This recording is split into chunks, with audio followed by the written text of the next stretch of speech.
in the battery of Drew Smyly and Kurt Sally. Our umpires today, Sam Holbrook will be calling the balls and strikes. Jerry Davis over at first base. Carlos Torres, the second base umpire.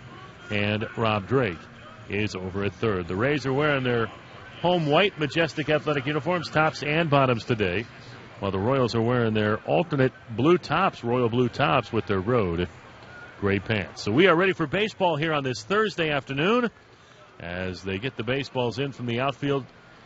Drew Smyly ready to throw pitch one here at Tropicana Field. And to take it through the play-by-play for the first couple innings today, here's my broadcast partner, Andy Free. All right, Dave, thank you very much. So now we have the back end of the night-day doubleheader. Yesterday, the Rays won 12-0 in a night affair, and early start. First game of the day in Major League Baseball, and it's Drew Smyly pitching high and outside, and we are underway. 12-11, we are underway as a new day of Major League Baseball begins. Escobar, Cuthbert, and Hosmer. And there's a bunt in the air, lands along third. Evans going to let it roll, and it does go foul. Well, Escobar, who leads the league with 9 sacrifice bunts, but he's trying to bunt for a hit to start off the game, but it's foul, 1 ball and 1 strike. I can remember the game in Kansas City that Smyly pitched. It ended up being his final game in the month of May. And, you know, April was very, very good for him. He was terrific in almost every start in April. And then May came, and he just ran into the fence and could not turn it around. And he ended up having, if you had to say what was his worst start of the year, it would probably be that game against the Royals. He was just swinging a foul, 1 and 2. Wasn't fooling anybody. 12 hits, 8 runs in 4 innings, and gave up an early home run against Lorenzo Cain. But Cain is not in the lineup today. He gets a rare day off. Smyly from his line and delivers 1-2. Popped him up. Foul first base side. Giving chase is Schaefer. Over near the sidewall. He's got a play, and he makes the catch to start the afternoon with a foul to first. Escobar is out number 1. Richie doing a nice job of tracking that baseball. Got a little nervous, though, because it didn't look like he really knew exactly where he was. Had to take a little jab step back to make the catch. But Richie tested early here at Tropicana Field to go back to last night. Tim Beckham, who doesn't play a lot of first base, made a spectacular running catch on a ball that got the first out of the 6th inning. And after the game, Jacob Rizzi was telling reporters that was the big out. That really kind of propelled him through the rest of the inning. First pitch now to Chesler Cuthbert, right-handed hitter, and he takes low ball 1. Smyly from the line, the tall, lean, lanky lefty delivers low and inside. It's 2 balls, no strikes. Well, defense makes such a difference. You know, you want to make the everyday play, and sometimes the spectacular one, which gives everybody a jolt. Smyly's pitch is fouled back onto the net. 2 balls and 1 strike. But we look forward to seeing Matt Duffy, who will be joining the Rays to help solidify the infield at shortstop. He's going to be playing today for the Charlotte Stone Crabs with Alex Cobb and Mikey Mautuk. That's quite an A-ball team today. Now the 2-1 half swing, and he went through. It's 2 balls, 2 strikes. So 2-2 now to Cuthbert, who was hitting .293 in his rookie season. I know he was up for a bid last year, but he is classified as a rookie this year. 2-2 pitch, cold strike 3 over the inside corner. Looked like he changed up on him, threw in the breaking ball over the inside, and down goes Cuthbert for 2 away. And with 2 out, nobody on, it leaves it for Eric Hosmer. I was looking it up. You know, Hosmer had the home run in the All-Star game and won MVP, in fact. The Royals had not had a player homer in the All-Star game since, remember when Bo Jackson did it in 1989 in Anaheim? Had that long home run to center field. There's a fastball away for ball 1. Well, Hosmer hit one this year. Not quite as long as Bo Jackson's, but Jackson had the MVP in the All-Star game that year, and they had not had that until Hosmer did it this year. And the 1-0 lifted in the air to left, down the line, giving chase Franklin. Long way to go. Dives, can't get it. It's a fair ball. He has to get up and go chase it at the sidewall. Hosmer with a big turnaround second, and he'll have to go back. As Franklin does get it back in. I hope he's okay. Maybe a little banged up after rolling to try to make that catch. It's a double for Eric Hosmer. Hosmer picking up his 20th double, just kind of perfectly placed there. Nick shading him over toward the gap in left center field and unable to get over to the line. Took a chance at diving for the baseball. Even if he doesn't dive and has to play it on a bounce, probably ends up as a double anyway. So good play by Nick to get up quickly and limit Hosmer to that double as that ball didn't get all that far behind him. So 2-base hit for Hosmer. And he's there with 2 out. And here is Kendrys Morales, who does have a home run in this series batting lefty. And he's batting righty here as a switch hitter.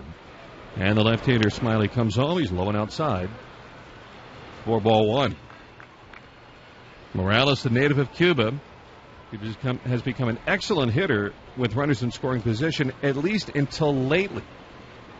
This is a guy that is 0 for his last 11 with runners in scoring position, but still hitting .322. Tells you how good he was until this little snag. Here's one low and inside from Smyly. It's 2 balls, no strikes. And that's over the last 2 years, hitting over .320 in these sort of spots. So a big-time clutch hitter. Had some very big hits in the postseason a year ago, and helping get by the Astros and the Blue Jays and the Mets. Of course, for the Mets, if you're a DH, if you're in a World Series, I should say, he could only be a pinch hitter in the National League Park. Doesn't really play defense anymore. There's a strike over the inside portion. 2 balls, 1 strike. Mike Jershely playing far down the third base line. Probably closer to home plate than he is to the third base bag. Rusty Kuntz, longtime first base coach for the Royals over there. Why do they even draw in the coach's box? I don't know. I mean, coaches are never in the coach's box. There's a fastball for a strike, and it's 2-2. And it's not even a box. There's only 3 sides to it. So how could it be a box if there's only 3 sides to it? You know, that's also true. If we only had an umpire around to ask, why doesn't the coach have to be in the coach's box? We'll have to find one. 2 balls, 2 strikes. The count to Morales. We'll wake him up and we'll find out. There's a swing and a miss at the changeup. Morales is retired, and Smyly works around the bloop double by Hosmer. End of half an inning. It's the Royals nothing, and the Rays on the way against Ian Kennedy after this on the Rays Radio Network. Stop by the Vinoy Renaissance Resort and Golf Club for a fun Fan Bites neighborhood initiative. What's happening at the ballpark? Get the latest on the Rays blog at 620wdae.com. Let's take a look at our Canes pitching preview, brought to you by Canes Furniture. Quality so good, it's guaranteed for life. For Ian Kennedy, again, a guy that the Rays have had success against over the years, although earlier this season he was pretty darn good against the Rays. It was mixing in a changeup that really kept the Rays hitters off balance. But he's 1-4 with a 5.40 ERA against the Rays in his career. The Rays have seen him with, among other teams, the New York Yankees. When the Rays were on their way up back in 2008, the Yankees, after giving Kennedy and Phil Hughes and those guys a try, decided we need to spend some money. And they did. That they did. All right, so Logan Forsythe will start it against Ian Kennedy, the veteran righty. And from his full over-the-head windup, first pitch of the day for him is a strike over the outside of Logan, and it's 0-1. Yeah, that game Dave was talking about actually came in September of 2007, the first time he ever faced the Rays, but he has not gotten a win against the Rays since then. But he's pitched well a couple of times. There's a fastball outside. 1 ball and 1 strike. He came up with a no decision the last time he faced the Rays earlier this year. 6 innings, gave up only 3 hits, 1 run. It was an unearned run, and struck out 5, but did not get a decision. Kennedy throws 1-1, and Forsythe takes just outside. 2 balls, 1 strike. Like some of the Rays players were saying after the game yesterday, it's kind of like the Royals have been just kind of picking at the Rays. It's been, you know, especially in Kansas City, it was like hang around, and then about the 5th or 6th inning they said, all right, it's time to pull away, and that's what they did. They sure did. They seem to do it with ease most nights. It's a swing and a miss. Logan chased one down. It's 2 balls, 2 strikes. There's the changeup. Came out of the hand looking like a fastball, but comes in at about 85 miles an hour and disrupts the timing big time of a major league hitter. So to the hitter, it looks like fastball. It's like sold as a fastball and never really arrives. 2-2. And the pitch is strike 3 called, says Sam Holbrook. A little elevated. Forsythe with a word for him.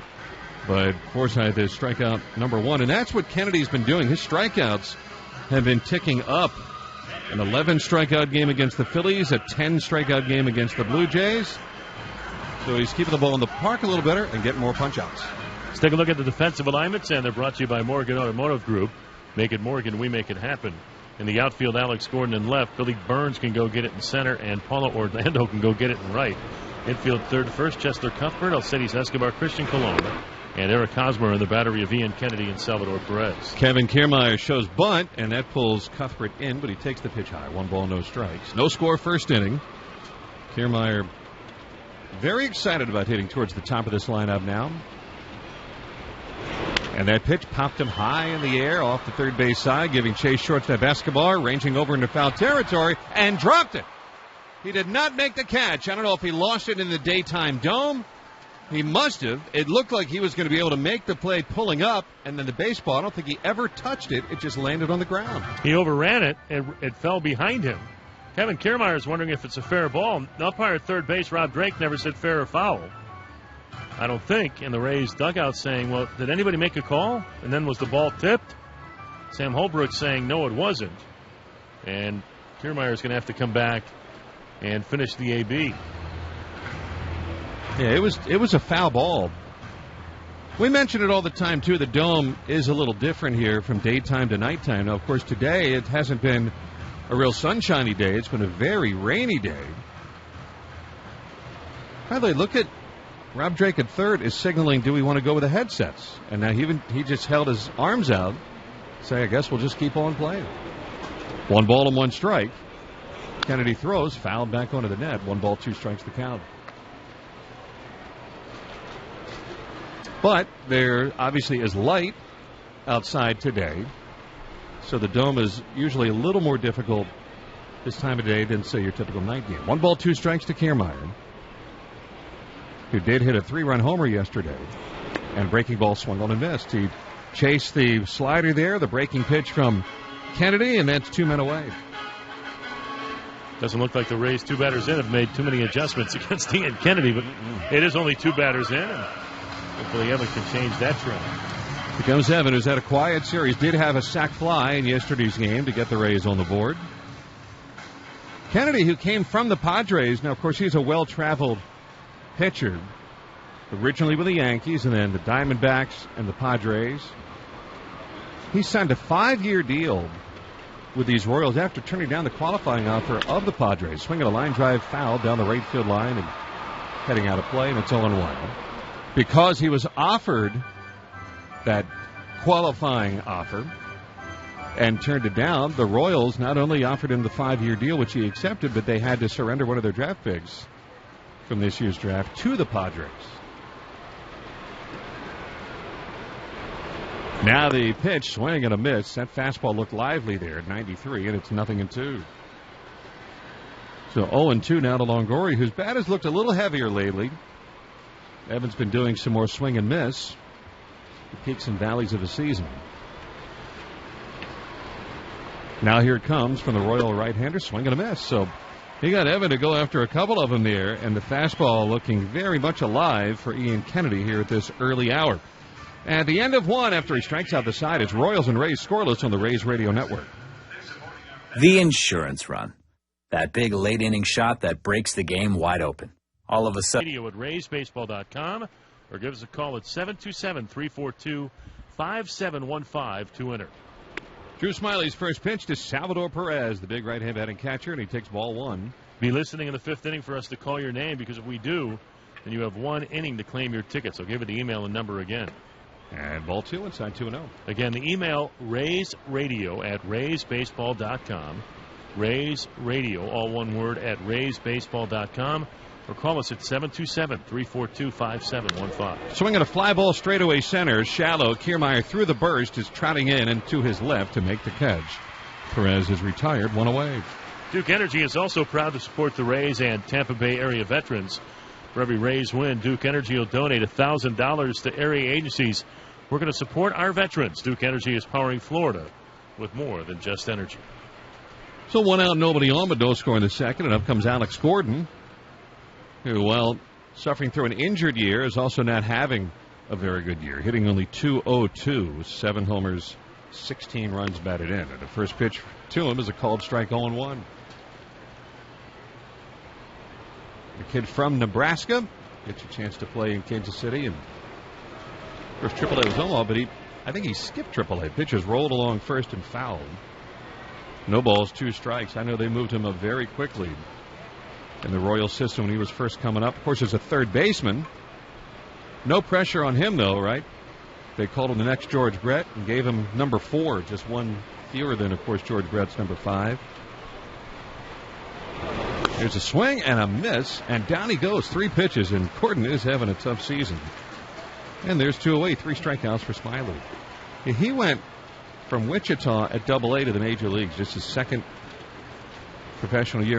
And when you look back at Gordon, you'd have to say that it probably took, when he first broke in 07, until 2011 to become a really good major league player. This is a guy that had all kind of expectation on him. He played 18 games at AAA, but that was in 09 on a rehab after he had gotten injured. And it kind of went along with a position change, too. He had been playing third base, and they thought, as Andy said, he was going to be the second coming of George Brett.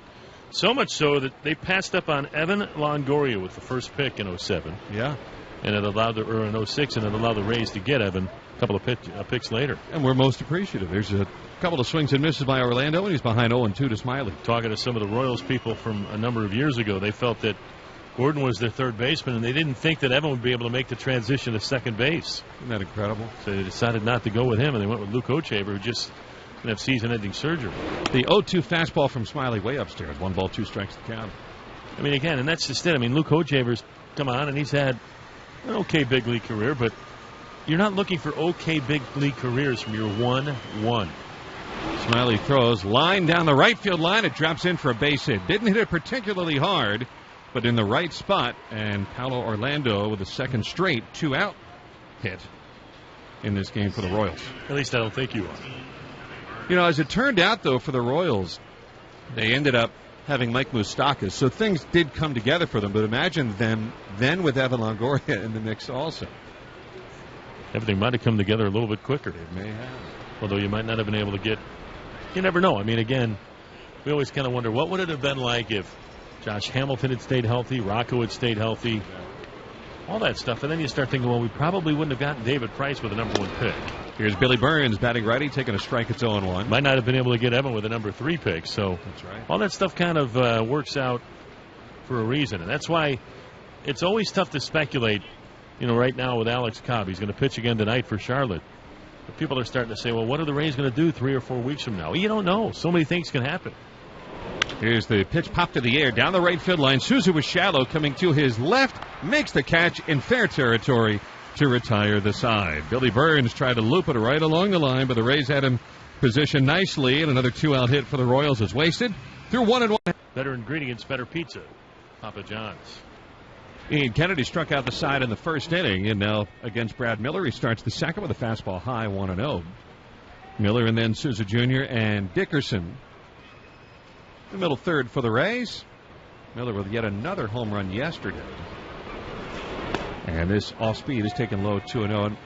Looking back at that home run yesterday, the drive that went to that little cutout area to the left of straightaway center field is quite a shot for a right-handed hitter. Miller hit it as a lefty, and I just don't remember any other left-handed hitters hitting it over that part of this wall. Here's a fastball strike, and it is 2-1.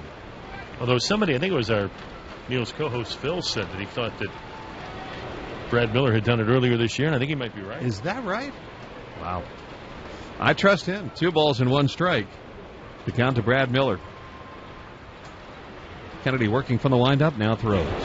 And he missed outside 3-1. Going back to that 2006 season, the Rays finished at 61 and 101. Kansas City finished 62 and 100. I think it came down to that final weekend, and Kansas City won a couple of games, won a series, and the Rays didn't. There's strike 2 called, 3-2. So with that, the Rays got the number 1 pick the next year and got David Price. And then they... can we ask who would have been number 2 for the Rays? That would be fun to go back and find out. Moustakas went second overall to these Royals, so certainly both teams picked well. 3-2 to Miller inside, ball 4, and a leadoff walk in the second inning. Brad Miller continues to get on base. Kansas City went into Detroit in 2006. Then they went to all the way to the World Series. That's right. They went into Detroit and swept them. Oh. Wow. So the Tigers went on to go to the World Series after the Royals had went into Kansas City or went into Detroit and swept them. And didn't we get swept in Cleveland? And I'm going to have to look and see how we ended up. I think that's how we ended 06. And I think that's how it might have flipped. That is just... That is mind-boggling to think of how these franchises would have been different. Here's a pitch low to Steven Souza Jr., and it's 1-0. Isn't that something? Yep, we went into Cleveland and lost all 4 games. And they swept the eventual American League champions, and that's why we got Price and they got Moustakas. Isn't that just... If you're a Rays fan, that blows your mind. Here's the 1-0 now to Souza Jr., low and away, 2 balls, no strikes. And we were looking at the first round. I mean, Moustakas went second, then to Josh Vitters and Daniel Moskos, guys that you really never heard of, were, the next 2 guys after Moustakas. Matt Wieters was 5th. Now, would the Rays have gone, I wonder, with a catcher, a switch-hitting catcher, second? Very interesting. 2 balls, no strikes. There's a swing and a miss. It's 2-1 to Souza Jr. And Madison Bumgarner went 10th. Now, that might have been too much of a stretch for him to go number 2. Right. Wonder if we could text Andrew and find out who was number 2 on. I mean, but I remember talking to Andrew at the time, though, about David Price, and he said it was David Price and the rest of the group. I mean, It wasn't even close as to who the 1-1 was. And they knew, of course, that they had the 1-1, so that it really wasn't much of a decision. 2 balls and a strike. There goes Miller, and the pitch swing and a miss. Perez throws from a knee down to second, and Miller is out. My goodness, is Salvador Perez this generation's Johnny Bench. There's out number 1. Well, if you think the Rays are doing straight steals on Salvador Perez, you're wrong. I mean, that's a run and hit right there, and Steven Souza Jr. just missed the hit part of it. And Brad Miller gets thrown out because of it. Again, one of those things that's kind of a hittable pitch. I mean, it's up. It's out over the plate a little bit. And Steven Souza Jr. has got to do a better job of making contact with that baseball. When you're running against Salvador Perez, you really got to lock in on that pitch. Kennedy now to the line through his 2-2 fastball outside 3-2. But just the way Perez can just fire the cannon shot down to second from his left knee. It doesn't even have to get up out of his crouch. 3-2 with Dickerson on deck, and the pitch is swung on and missed. Strike 3. Well, it's hard to count on Steven Souza Jr. for contact. Whether it be a runner stealing or not, that's just a big part of his game. Strikeouts, and there's 2 away. So with 2 out, nobody on, and no score, we'll get a look at Corey Dickerson. Corey is the DH today. And a .234 hitter, 15 home runs and 19 doubles and 3 triples. 43 runs batted in. Stands in against Ian Kennedy, couple of National League West guys in recent years, and there's a strike called. It's 0-1. So with that in mind, you'd think that they faced each other a decent amount, and they have, and the battles have been won by Kennedy. Corey's only 3 for 21 career against today's Royal starter. Now the next one. Swing and a miss. Got the fastball by him. And that fastball is alive today from Ian Kennedy. That was at 94. And he's throwing it right by the Rays hitters. No balls, 2 strikes. Royals have 2 hits. Rays looking for their first one. But Kennedy trying to get through this inning facing the minimum. The bearded right-hander delivers. Swinging a foul high in the air off third, and well back out of play. No balls, 2 strikes. Ian Kennedy, who is 31 years of age, but already the father of 4. He is a busy man when he's home. Wonder how his laundry situation is. How was sleeping on the couch last night? I was in my nice plush bed, lad. 0-2 the count. And Kennedy pitches high and away. 1 ball, 2 strikes. No blowback, no repercussion. No, Liz was not listening, and I did tell her about my thoughts this morning as I was walking out the door, and she smiled and laughed. And I mean, and to top it off, when I got home last night, I put a load of laundry in. Of course you did. And folded some towels. There you go. Very good backpedaling by you. The 1-2 pitch. Breaking ball, punched foul out of play down the left field line. 1-2. She smiled and laughed about it. She's got a great sense. It's not like it's the first time she's ever heard that. I mean, like I said, I've told her that. I don't understand. Press start. Yeah. Then go watch a show for 65 minutes while the wash cycle's on. I'm going to get you going again. 1 ball and 2 strikes.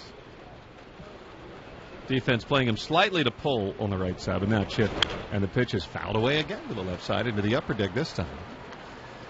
Middle deck seems to be packed once again here through most of Tropicana Field. There's senior specials on Thursday ball games. That has been a big success this year. Actually, it's 54 minutes for the cycle. Doesn't it depend on which cycle you use, though? I mean, we have the allergene cycle. Don't worry about all that stuff. The bright whites, the bleaches. Here's the 1-2. Fastball high and away. Boy, that thing is ripping in there. 2 balls, 2 strikes. My sweaty clothes have to have the extra rinse, so that adds another 20 minutes or so. You going to do heavy duty on those? Yep. We have the heavy duty cycle. 2 balls, 2 strikes. The count to Dickerson, but no score second inning. Kennedy facing his catcher Perez. And what a great target he sets. Now the pitch. Breaking ball, chopped down to first, but a big high hop at the end for Hosmer. He'll beat Dickerson to the bag to retire the Rays. So Kennedy's faced the minimum through 2. We go to the third. Rays and Royals scoreless on the Rays Radio Network. Growing oranges isn't all that different from baseball. Like throwing the perfect pitch, picking an orange is all about technique. Strikeout.com, and that's active because the Rays struck out 10 Royals yesterday. We go to the third. No score. Back for the play-by-play now. Here's Dave Wills. All right, Eddie, thank you. And the very first pitch from Drew Smyly. Christian Colon is in there for strike 1. A lot of things are active, as we said, too. You've got a chance to save 50% on your online order at Papa John's today. Here's the 0-1 pitch, and that's a little bit low. I mean, if you haven't thought of any lunch plans yet, that could be an opportunity. At papajohns.com, use the promo code RAYS6 to get 50% off. Or if you haven't made lunch plans, come on out here to Tropicana Field and try some of the delectable delights at this ballpark. Because there's a ball shot into the third base dugout, and hopefully everybody's okay in the Royal dugout. The count is 1-2. Hey, there's my car. Showing a B-roll shot of our outside of Tropicana Field. The 1-2 pitch. Swung on and missed. Strike 3. Changed up on him and had Colon way out in front, and that's 4 strikeouts for Drew Smyly one time through the order. So 1 out here in the third, and back to the top we go in Alcides Escobar. Well, the Rays have been playing much, much better here of late. Since the All-Star break, over the last 16 games, the Rays are 9-7. Big part is their pitching. Pitching to an ERA of 2.38, which is probably a little above the skis. Is that pitch taken a little bit low? I mean, I think we all know that they're not. That we didn't expect them, and we don't think they're as bad as they were for the first half. And they may not. They might be pitching at a very high level right now, but I think they're closer to this level than they are to the level that they had in the first half. Sure hope so. Since the All-Star break, the Rays have won 9 of the 18 games and have yielded 3 runs or fewer in 6 of those games, and really lost a few of those, and could be a heck of a lot better if their offense had been a little better. There's a swing and a grounder that is just foul by the dive of the third baseman, Evan Longoria, as Evan could not track that one down. But Rob Drake said it was a foul ball, and the count will go to 2 balls, 1 strike. That could have been trouble if it had been fair.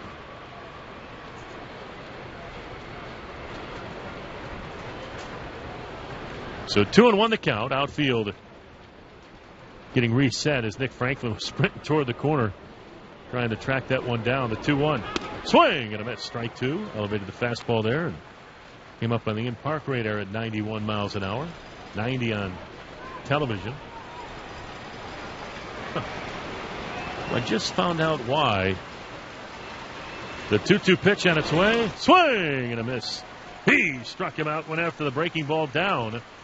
And that's the Drew Smyly of old right there, getting swings and misses on balls down in the dirt. Well, I think I'm finding out why Andrew Freeman has not responded to my text yet. He is on MLB Network Radio. Oh. I just saw it come up on Twitter. So that's what I'm going to go with. That's why he hasn't responded to my text yet. Chesler Cuthbert tries to check up on the first pitch. It's called a strike anyway. 0-1. No score here in the top of the third. Tropicana Field, Rays and Royals, game 4 of this 4-game series. The 0-1 pitch. Swing and a foul tip. Got a piece, and we'll do it again. 0-2 now. Rays are 4-2 on this 10-game homestand. Need to win just 2 of the remaining 4 games to record just their first winning homestand of the season. The 0-2. Swing and a fly-ball foul. Look out, Young Jr. Ball heading over toward the Thunder Sticks. Look out. One of the camp coordinators had her back to the field there for a moment. So 0-2 the count. Another one of those colorful days with all the campers in the outfield. 0-2 pitch. Swung out and missed. Strike 3. As Cuthbert goes down and Drew Smyly strikes out the side here in the third. He's got 6 strikeouts for the afternoon. We go to the bottom of the third. Kansas City in first hit. No score to the bottom of the third. So Nick Franklin will step up to the plate. Franklin hitting a .306 on the season in his limited time here at the big league level. With a home run, and it came from this side of the plate as Kennedy with a glove over the head, the full line. The first pitch is lifted foul at a plate to the left side for strike 1. So 0-1 the count. Number of other games underway already. The Indians do have a 1-0 lead over the Twins. That game now in the top of the third. Jason Kipnis has hit a home run for Cleveland. The Indians trying to get back on track. The Twins will come here after the game and open up a 3-game series with the Rays beginning tomorrow night. The pitch swung and fouled straight back, and the count now quickly 0-2. Tomorrow we'll be on the air beginning at 6:30 with the pregame and Neil, and then at 7:10 we'll have the first pitch. Blake Snell at 3-4 will get the start here against Irvin Santana 4-9. First of 3 between the Rays and Twins beginning tomorrow night. Kennedy looks in to get the sign from Perez, and now the 0-2 pitch. Breaking ball, raked on the ground to the right side. Charging second baseman Colon throws to first to take care of Nick Franklin for out number 1. So that'll bring up Richie Schaefer. White Sox and Tigers getting ready to go. The Cardinals are batting in the... Actually, now it's going to be the Reds that are batting in the bottom of the first that have a scoreless ball game. Cards and Reds in Cincinnati.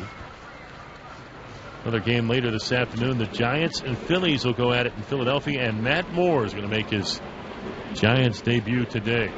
Wish him the best as there's a swing and a miss by Schaefer. How about this, count 0-1. I saw that since the break, the Giants, when Bumgarner and Cueto start, are 1-7.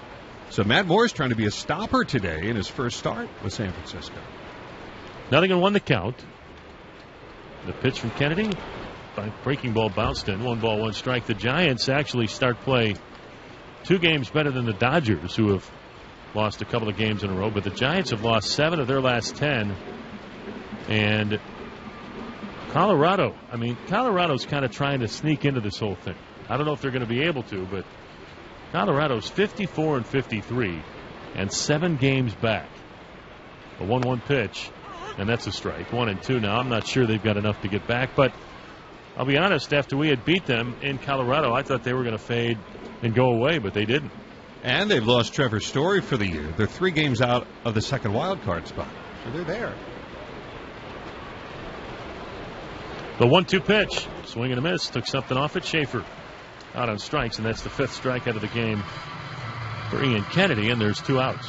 Today's game brought to you in part by the Florida Division of Emergency Management. Start your family disaster plan today at flgetaplan.com.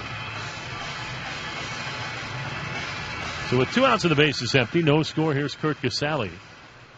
Kurt at 169 with 7 homers. So the Rays have not been able to get a hit yet against Ian Kennedy. They came close to being no hit on Monday night by Danny Duffy. Kennedy brings a different assortment of tricks to the table. As the first pitch to Kurt Casale is swung and a miss for strike 1, but he's upping that fastball in at 92-93 and then mixing in off-speed stuff in the mid-upper 70s. Rays haven't shown that they're going to hit any of those pitches yet, first time through. He has that little bit of a kind of twist to his delivery. Kind of hides the baseball, and then it pops out of nowhere and gets on you in a hurry. I mean, that was one of the things we were talking about with Chris Young. 6'9", 6'10" guy that doesn't throw very hard, but it's almost like because he lets go of the baseball at about 45 feet away from home plate that 88 is closer to 98. A 1-1 pitch. Here's a swing and a foul below us.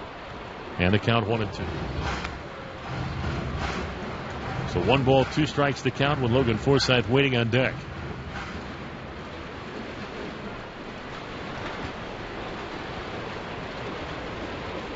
Infield playing him to pull ever so slightly. The outfield for the most part straight up. And the 1-2 on its way to Casale. Taken high and outside. 2-2. Kansas City, as we said, coming in with a record of 51 and 56. They're 10 games back, tied with the Chicago White Sox for third place in the American League Central. The Tigers have moved to within 2 games of the Tribe. The 2-2 pitch. A little bit low, and the count goes full to 3-2. Tigers have slowly moved right back into contention. They've won 8 of their last 10 games. Baltimore holding on to a 1-game lead over Toronto Blue Jays in the American League Central. And Boston is 3 games back. The 3-2 pitch, check swing, and it missed outside, ball 4. So Kennedy, much to his dismay, just walked the number 9 hitter, and the Rays have their first base runner of the afternoon. Yeah, that AL Central is getting very, very interesting. You know, if you're the Indians, I guess you have to look at it and say, well, it was going to be hard to, coast through this division with so many games left against quality teams, even if they're not all going to win the division. But the Tigers have timed their hot streak just perfect as the Twins have gone into Cleveland and beaten them up. I mean, scoring double figures every night. Twins should get here at a decent time with their day game today. Here's Logan Forsythe. First pitch to him, taken outside for ball 1. It's going to be a race. That might actually be the most exciting race of all in baseball. Well, that'll be interesting. But right now, again, the American League East, 3 teams within 3 games. The shame of it is they may not get a whole lot of coverage. Yep. Amazingly. The 1-0 pitch. There's a swing and a grounder toward third. Fielded by Cuthbert. Look to second. Goes across the diamond in plenty of time. And that takes care of Forsythe. 5-3 on the putout. The Rays are finished here in the third. They get a base runner, but that's it. Through 3, no score on the Rays Baseball Network. Local news and movie review. .com now. Rays up. Drew Smyly has been pretty good through 3, and the first pitch is in there for strike 1 to Eric Hosmer. Hosmer doubled down the left field line his first time. One of the 2 hits for Kansas City. Rays have been held hitless. 0-1 pitch fouled back to the screen. The count quickly 0-2. Drew throwing and pumping strikes as he's thrown 43 pitches so far through his 3+ innings. 31 of them so far for strikes. That's been another change, I think, in some of the Rays pitchers' philosophies. Here's a pitch taken outside, 1-2. It's not so much that I think we're throwing more strikes. I think we're going after the hitters maybe a little bit more, but I also think that in addition to challenging him, here's a pitch a little bit low. They're moving the baseball around in the strike zone with a fastball especially. 2 balls, 2 strikes. Infield tilted to the right side, but no shift. Smyly ready to pitch. Here's a swing and a grounder back up toward the middle. Forsythe dives, has it in and out of his glove, and kicked it out towards center field, tracks it down, and Hosmer is going to be satisfied with a single.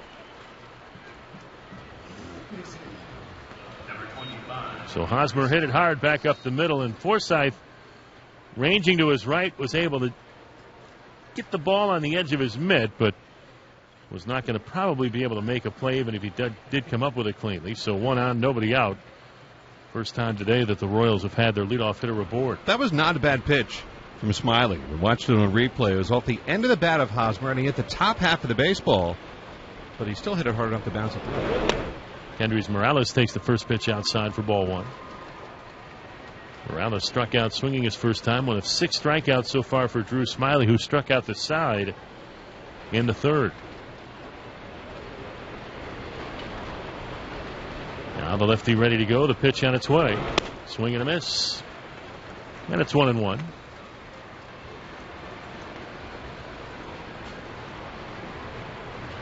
Infield back, looking to turn 2. There's a big hole on the right side of the infield with Logan Forsythe drifted over toward the bag at second, and Schaefer holding on. Hosmer, who has 4 stolen bases at first. Smyly with a 1-1. Swing, he popped him up. left field. Again, Franklin started to go back. Now has to race in. Gets underneath it and makes the catch. And back to first goes Hosmer.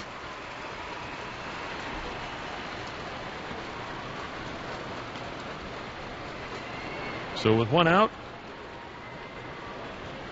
and a runner at first base, here's Salvador Perez. Well, talking to Kevin Cash about Salvador Perez, and Kevin having been a catcher for a number of years for a number of different teams in Major League Baseball, talking about Perez, he's one of a kind. And he said, I mean, he's just, you don't want to say he's a machine behind home plate, because that would think that the guy's kind of rigid and just, you know, has no feelings. There's a swing and a pop-up on the infield. Richie Schaefer coming in down the first base line, says he's got it, dances with it a bit, but then makes the catch for out number 2. But I think what we've noticed is how good he is behind home plate for such a big guy. You know, subtle movements, the ball seems to hit his body, and he plays it perfectly. He always seems to just kind of drop down in front of him. An incredible throwing arm, as we've seen. But I think the thing that stands out for me is the fact that it really, really looks like he is having a heck of a lot of fun. I mean, he's chirping with the Rays dugout. He's chirping with his own dugout, talking to the umpires. He looks, I mean, it's not work if you're having fun at it, and that looks to me like that's the story with Salvador Perez. Here's Alex Gordon swinging a drive to right field and deep. Souza Jr. took a step back but realized he's not going to get it. Halfway up the seats in right field, Alex Gordon has just hit his 8th home run of the season, and he gives Kansas City a 2-0 lead. Another homer by a lefty against Drew Smyly, which coming into this year was almost unheard of. He has given up 6 home runs to left-handed hitters and now 23 overall. Yo, no doubter.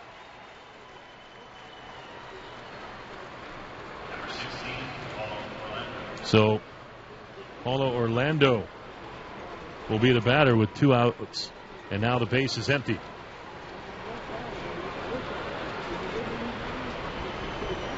Orlando singled his first time in the first pitch from Drew, and let's see how he bounces back. Again, he gave up a home run in his last start against the Yankees and then bounced back from that. But that's now 23 home runs for Drew Smyly. Knew he made a mistake. And the 0-1 pitch is taken a little bit low in the count. 1 ball, 1 strike. Alex Gordon is sitting in the 160s against lefties this year with no home runs coming into that at bat. That is his first.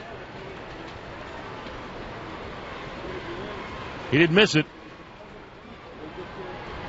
Smyly ready. The 1-1 pitch on its way. There's a swing and a little looper in a shallow left. Franklin coming on, and he has to play it on the bounce. So Paulo Orlando with a base hit to left, so he's 2 for 2. Ball went off of the bat of Alex Gordon at 101 miles an hour, went 404 feet. So Curt Casale out to talk with Drew Smyly to try to get him to stop the bleeding right here.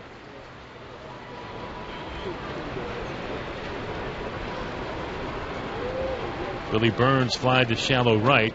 Steven Souza Jr. moves in a bit in right field. Well, this has been the difference for Drew Smyly over the last few starts as opposed to where he was a month ago, 2 months ago, whatever the case may be, is that he has been able to limit the damage over his last couple of starts. Put a first runner back. His start against the Yankees made the mistake. It was a 2-run home run, and that's all he gave up. Against Oakland, had a little issue, gave up only the 1 run. That was all he gave up. But in his previous starts, where he had given up 5 runs, 7 runs, 6 runs, 8 runs, even 4 runs, it seemed like 1 would turn to 2, 2 would turn to 4, and 4 would become 6, and then this game would be over. And here, Drew just can't sit here and think that there's some chirping going on. Rob Drake, third base umpire, is getting into it, I think, with the Royals bench. The 1-0 pitch. There's a swing and a pop-up.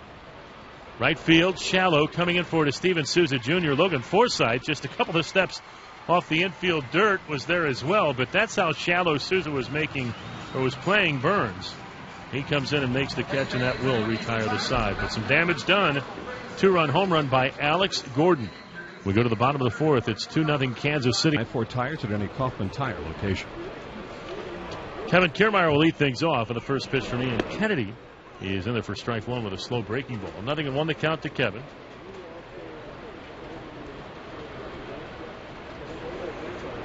So 0-1 the count.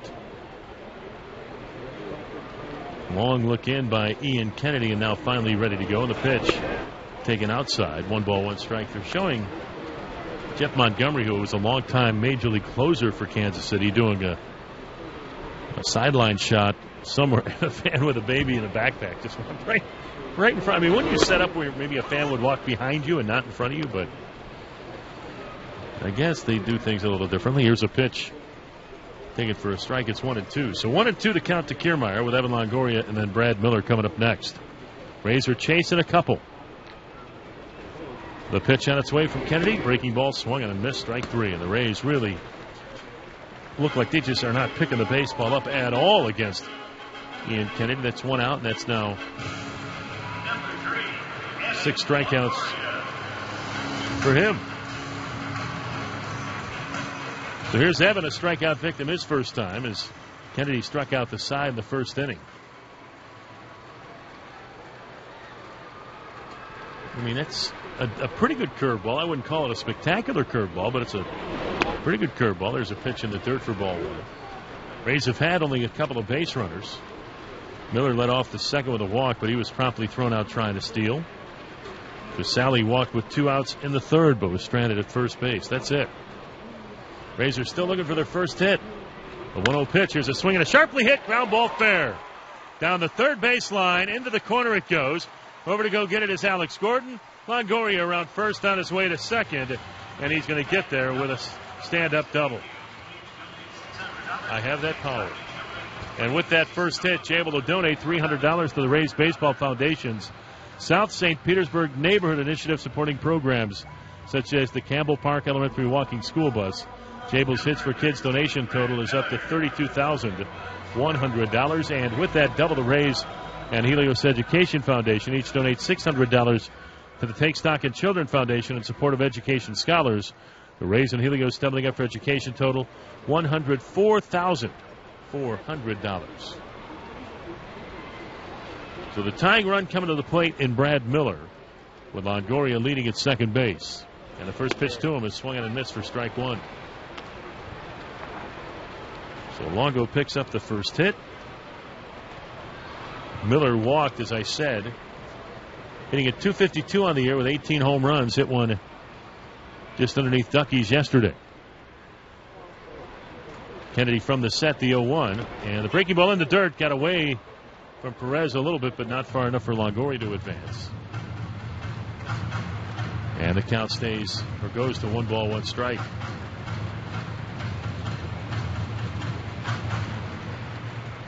Outfield, center fielder anyway, Billy Burns shading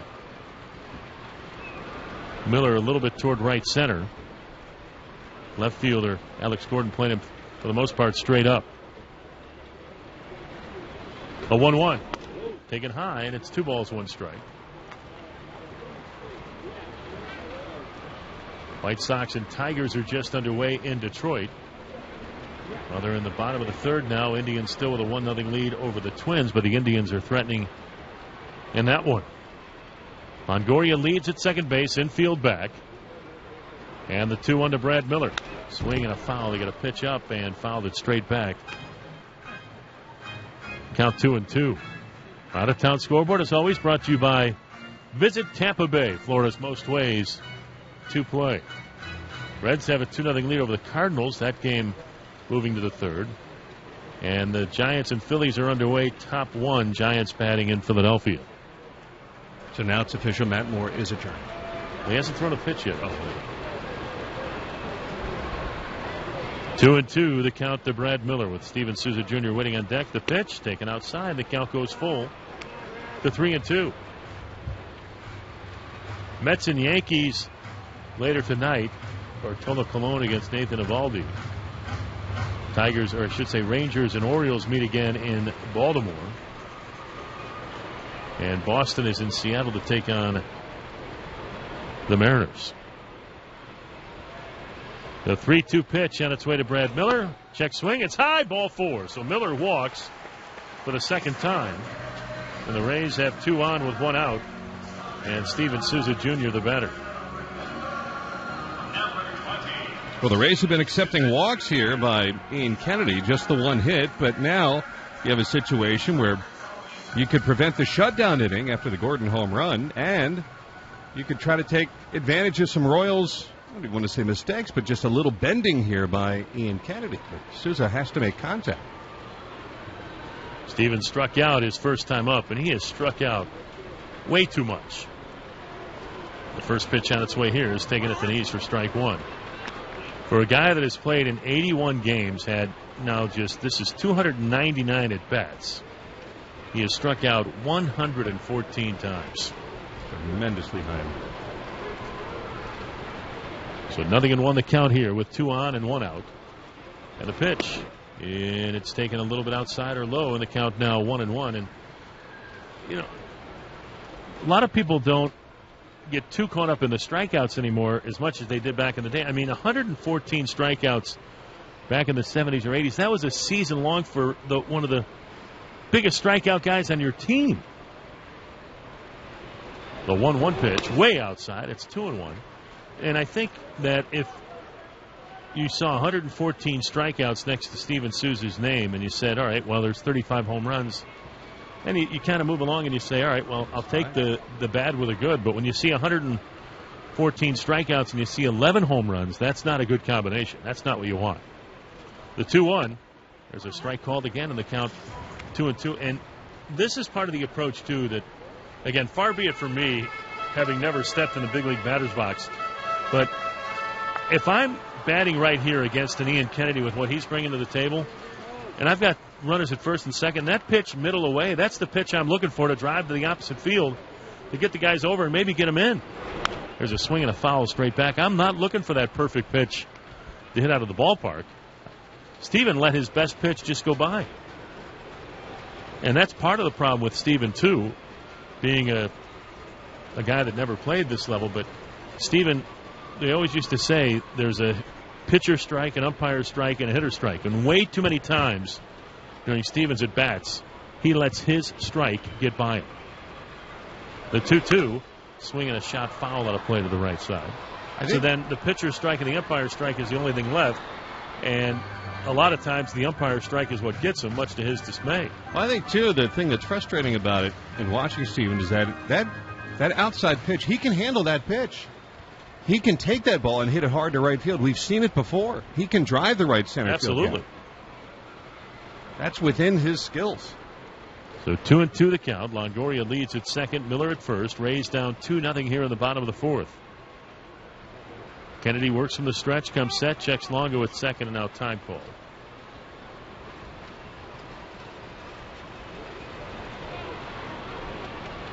The Indians have opened up their game as Carlos Santana's just hit a 3-run homer to make it 4-0 Cleveland. Another 2-2 pitch on its way, and that is strike 3 call. It looked like it was over the heart of the plate. And Steven upset with home plate umpire Sam Holbrook, but I didn't see a whole lot wrong with that pitch.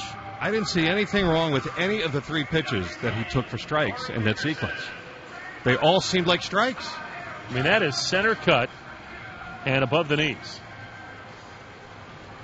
Or at the knees, either way, but a center cut pitch.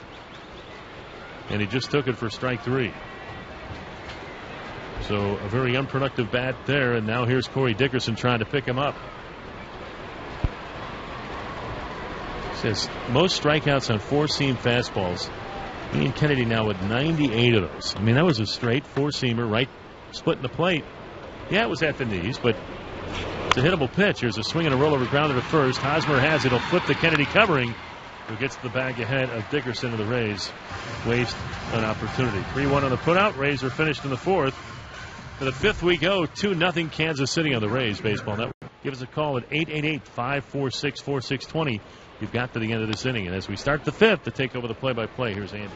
All right, David, thank you very much. And here's ball 1 high to the number 9 man, Christian Colon. And 1-0. Smyly into his wind, trailing 2-0. And the pitch is fouled away to the right side out of play. Well, the Rays, they had quite the opportunity there Well, that's an at-bat with Steven Souza Jr. that we've got to circle and remember if the Rays don't come back in this one. That was one of the big turning points so far for Ian Kennedy. 1 ball, 1 strike. Colon takes low and in. 2 balls and a strike to count. But you see the effect of it, too. Now you got the pitcher back out there on the mound, Smyly, who's an emotional guy anyway. Can be frustrated now, may feel, I've got to be perfect. We may have to not allow anything else today. He throws 2-1, line drive, hook foul down the left field line. Into 162 landing, 2 balls, 2 strikes. So the top of the order coming up next for Kansas City. You're going to go home for a rematch against the Blue Jays of last year's League Championship Series at Kauffman Stadium. Following this one, there's a swing and a miss of the breaking ball, and Colon is struck out for the second time. That's 7 strikeouts for Drew Smyly. Just 3 more, and you get a free shorty hoagie from Wawa, thanks to our friends at Kane's Furniture. So 1 out, nobody on. At the top of the order, Alcides Escobar. He is fouled to first, and he is fanned. Every team needs guys that you can rely on every day, and Escobar is one of those guys for the Royals. Always up there by the end of seasons in games played. Medios pencils him in every day. Here's a called strike. And it's 0-1. The true everyday shortstop.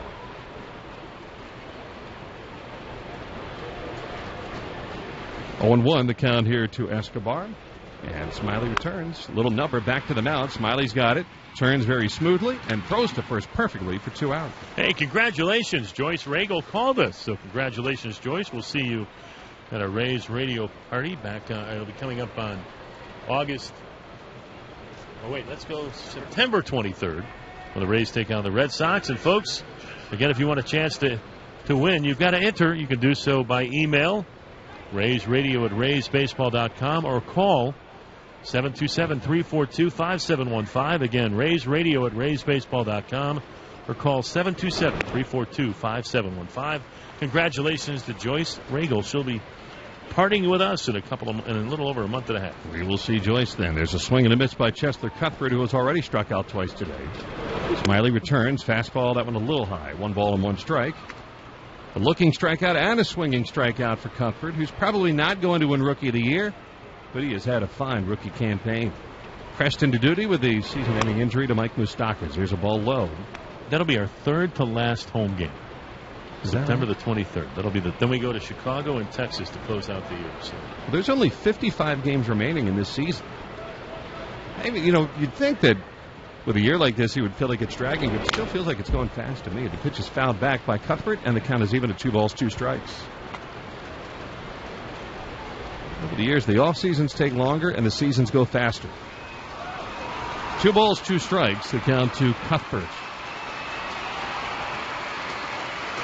Big shrug of the shoulders, big deep breath by Drew Smyly. He shakes off Casale twice, now angles off and throws, swinging a foul. He just got a piece of that slow breaking ball. 2 balls, 2 strikes. If you look at how Cuthbert is ranking against American League rookies this year, at least offensively, he is right up there. But probably not as good as Tyler Naquin. And Michael Fulmer, the pitcher for the Tigers, has been outstanding. Here's a ball low, 3 balls, 2 strikes. He used to give us the rookie standings, but he is second in hits, second in average amongst the rookies in the American League. And that's because he's become an everyday player. Smyly pitches, and a little bit high. And isn't that ball 4? Thought that was ball 4 to Cuthbert. I guess it's full now, 3-2. I think a ball was missed. I think that's ball 4. And Cuthbert is asking home plate umpire Sam Holbrook, and that is ball 4. So reticent to accept his walk, but it's not a choice at ball 4. You don't get to hang up there. You have to go to first base, Chesley. He is second in hits, second in average, second in doubles, and multi-hit games amongst American League rookies. And he must have come into the year thinking, I'm blocked by Moustakas. I'm probably not going to be there on an everyday basis. And here he is having a fine rookie campaign. So he's at first with 2 out. And now Smiley's got to go after Eric Hosmer. And the first pitch launched to deep center field. Going back is Kiermaier. Back to the wall. Jumps up, makes the catch, and rolls on the warning track up against the base of the wall. Kevin Kiermaier takes an extra base hit and probably a run away from the Kansas City Royals on the line to deep center by Eric Hosmer. Smyly looking out at Kiermaier and ready to give him a little fist bump as they get to the dugout. Another brilliant play by Kevin Kiermaier. End of 4.5. It's Kansas City 2, Rays nothing on the Rays Radio Network. Hey, honey, take a look at this rash on my back. What do you think it is? I don't know. Poison oak? Where would I even get poison oak? Leprosy? The Tampa Bay Times, the official newspaper of the Rays and their fans. First ball swinging, Nick Franklin pops it up. Foul off third, heading out of play over the Royals dugout and into the stands. It's 0-1. So the Matt Moore era is underway for the San Francisco Giants, and he walked the first batter he faced. And he's not pitching to Posey today. Trevor Brown catching day game after a night game for San Francisco. 0-1 to count to Franklin. The lower third of the Rays lineup with Schaefer and Casale to follow. Ian Kennedy, a one-hitter so far. And he deals. Line foul, straight back and to the left. It's 0-2. Well, Kevin Kiermaier with quite the catch. If he doesn't come up with it, he's down on the ground and the ball's trickling around the outfield. There's a pretty good chance that Kansas City scores a run. So that was quite the catch. Still a bit of a buzz in the crowd after that catch, too. And see if the Rays can use the defensive play to get some momentum going for their offense. Rays could use it here, and time called. Kennedy very solid through 4, though the Rays had the opportunity there that they let go by. You know, they just showed on TV that. There's a swing and a high drive straightaway center field. Billy Burns ranging back, but shy of the track. He squares off, tracks it, and makes the catch, 1 out. Just showed on TV that Matt Moore throws like 63% of his pitches for fastballs. 22% change, 12% or whatever it would be for the curveball, whatever the case may be. They had little averages underneath it of what the opponents hit. How come Feldcast never gave us anything like that while Matt Moore is here? Feldcast did not provide us with that kind of information. No, he didn't. Yeah, I bet you. Hey, Kipe, I got some stuff for you, buddy. 1 ball, or I should say 1 out, nobody on. No count here to Richie Schaefer, and he takes fastball strike from Kennedy 0-1. Hey, Kruk and Kipe, I got stuff for you. Meanwhile, Matt Moore just gave up an extra base hit in Philadelphia and gives away the 1-0 lead. They're tied up already. I think the Rays won that trade. On 0-1, Schaefer takes fastball inside. 1 ball, 1 strike. I mean, I think the Rays killed the Giants on that trade. Right? Yeah. Time may prove that. No, we wish Matty Moore the best, but we sure do. We're just missed killing Feldcast. Again, missed his spot for by about 8 inches on that pitch. They wanted it down and away. He went over the plate. Tell you what, though, he had 2 hits as a Ray. He's going to get a chance to hit in the National League. Here's a strike call to the knees, and it is 1-2. We're all anxious to see Matt Duffy in a Rays uniform. Somebody from Long Beach State tweeted out that both Evan and Matt Duffy are wearing half their college number. There's a swing and a miss. Schaefer strikes out for out number 2. Evan, I guess, wore 6 at Long Beach State, and now, of course, he's wearing 3, and Duffy wore 10. He's wearing 5 for the Rays. I asked Rocco Baldelli yesterday when I saw him, I said, how come he didn't make a run for number 5 while it was available? Because Rocco wore that number 5 while he played, and he said, I wasn't the only one who asked him that question. A couple other people did as well, he said, but he said, he really didn't give it much thought when it became available, and he said, who knows, maybe we'll see how comfortable Matt is with that number during the offseason. We'll go from there. Here is a fastball outside, ball 1 to Kurt Casale, 1-0. Because Corey Dickerson wears number 10, so I don't think you're going to be able to supplant him. And if Duffy wanted to wear number 10. Some guys really care about their numbers. Other guys like Rocco, it doesn't seem to faze them one way or another. Like he said, too, the players get first choice. On 1-0, slider low and away, 2 balls, no strikes. And that's fair enough. This is Coach Rocco. This is Executive Rocco. Player Rocco was 5. Rocco 1-5 as opposed to Rocco 5. That's exactly right. 2 balls, no strikes. Kennedy from the windup, down the hill he comes. Casale looks at a perfect pitch. Strike called. And it is 2-1. Well, since Rocco wore it, Pat Burrell wore it, and Sam Fold wore it. And then Brandon Geyer wore it. 2 balls and a strike to Casale.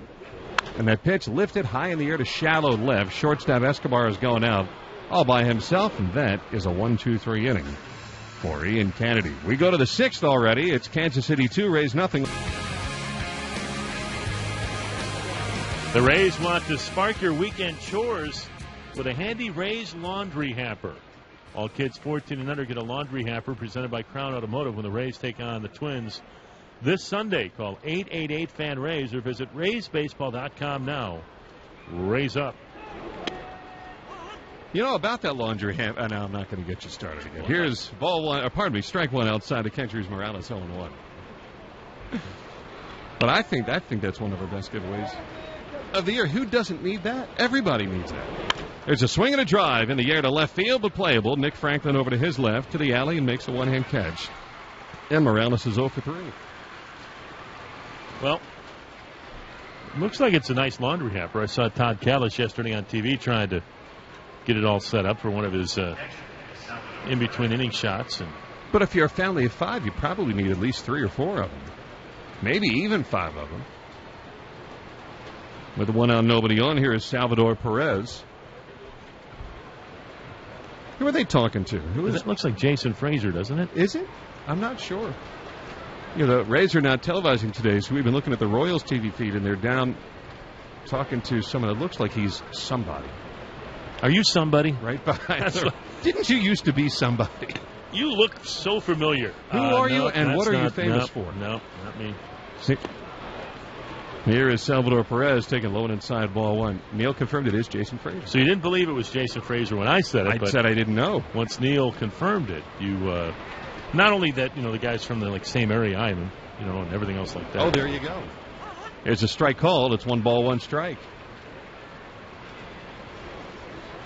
1-1. Perez has fly to center and popped to first. 2-0 Royals. We are in the 6th. Smyly, the left-hander, throws, and he's high and away.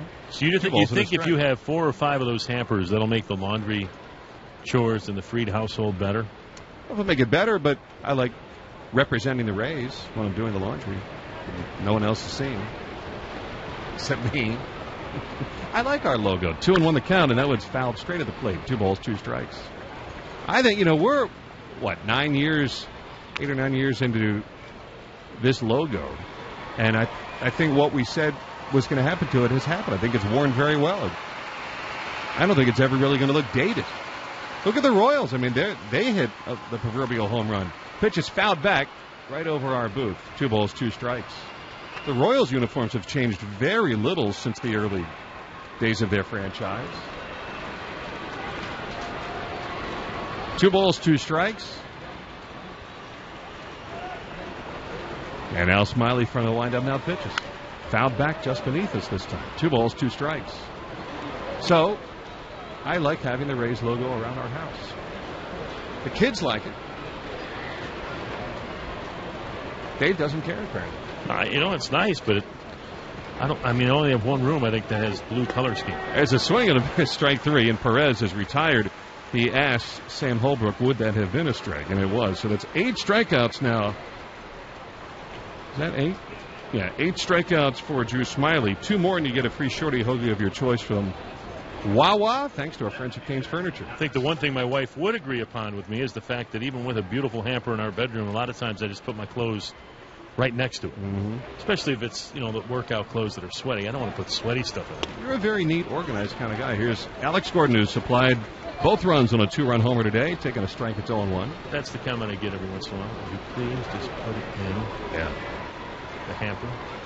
Put the wet towel on the bed. You don't get yelled out for that one. Here's a pitch, and that one is low. 1 ball and 1 strike. You do that once, and you'll never do it again. The wet towel on the bed or the wet towel on the wooden part of the bed. Oof. You never want to do that a second time. Unacceptable. Here comes Smyly pitching. Check swing, and that is low. 2-1. I'm trying to find what can I get you to go off on again today. No, what is Dave's hot button? Yeah, we got big numbers today. We can't be messing around. There you go. 2 balls and a strike. Gordon did strike out his first time and then launched his first homer against a lefty this year. Overall, his 8th home run. There's a swing and a miss of the fastball. Got it right on by. 2 balls, 2 strikes. Smyly's pitching a heck of a game today. Just the mistake to Gordon. And outside of that, he has been very, very good. 84 pitches. And if he gets Gordon, he absolutely starts next inning. Smyly throws, swing and a miss. He struck him out with the elevated fastball, and that's 9 strikeouts for Drew Smyly. One more, and you get a free shorty hoagie of your choice from Wawa. Thanks to our friends at Cane's Furniture. Go to canestrikeout.com for more info. So we are done with 5.5. Smyly looking sharp, but the Rays trail the Royals 2-0 into the bottom of the 6th on the Rays Radio Network. And now, insurance-minded speeches from Geico. Assortment of pitches. Again, it's just fastball, changeup, curveball, but he's been really doing a good job of keeping the Rays hitters off balance. He sure has. There's a swing and a miss, and there's something about his delivery, something about the way it's coming out of his hand, where he is getting fastball swing and miss in this game. And he just blew that one right down the heart of the plate by Forsythe. He doesn't miss many of those. And it's 0-1. So the top of the order for the Rays, trailing 2-0. Forsythe takes outside. 1-1 strike. You know, this is one of those moments where you look at Kennedy and you're like, this is the guy that's given up 26 home runs this year? Hard to believe. I mean, he has been very, very good. 1-1 strike. He throws, and it's a strike 2 call. A little elevated strike there, 1-2. R.A. Dickey's given up 26, as has his teammate Chris Young. But home runs have been a bit hard to come by for both teams in the series, although the Rays did hit 3 of them yesterday. They broke through finally after not getting much in the first 2 games offensively overall. 1-2 strikes. Kennedy's pitch is swung on and fouled straight back. Tried to get that high heat by him again, and Logan was able to climb the ladder. 1 ball and 2 strikes. Get our latest look at the Visit Tampa Bay out-of-town scoreboard. Florida's most ways to play. Some other Thursday afternoon games to tell you about besides the Rays trailing here 2-0 in the 6th. First, Forsythe takes breaking ball outside, 2 balls, 2 strikes. Indians with a 4-1 lead against Minnesota. They're trying to salvage one as they play in Cleveland. They are in the 5th. Carlos Santana's 24th home run. And Jason Kipnis, number 18. I saw that Napoli has homered in 5 straight games. Not yet today. The 2-2 to Forsythe is low. Full count, 3-2. Well, the Reds lead the Cardinals 3-0 in the 5th inning in Cincinnati. And Matt Moore gives up a run, but the Giants and the Phillies are tied at 1. 2nd inning. Vince Velasquez, the fine young righty, going for Philadelphia in that one. They're looking to take care of the Giants. 3-2 the count. Kennedy throws. He is high, ball 4. Borderline pitch that Kennedy wanted. Does a little tilt of the head to Sam Holbrook, but it's a walk to Forsythe. And that is 4 walks today for Ian Kennedy. Trying to hang around the top part of his zone and look back up there again. And, well, Sam Holbrook not buying it. Again, not sure what the whole situation is with Salvador Perez and the fact that whether umpires can see around a big umpire. Maybe we'll talk to our buddy here in between innings. But when you got such a big catcher behind the plate, if he brings that glove up even a little bit, it almost gives the feeling that it's a pitch that's probably higher than it is because he's so big. Kiermaier swings and fouls one straight back. It's 0-1. He is a big man crouching behind the plate. Enter for your chance to win an amped-up Rays VIP experience like no other thanks to Visit St. Pete Clearwater.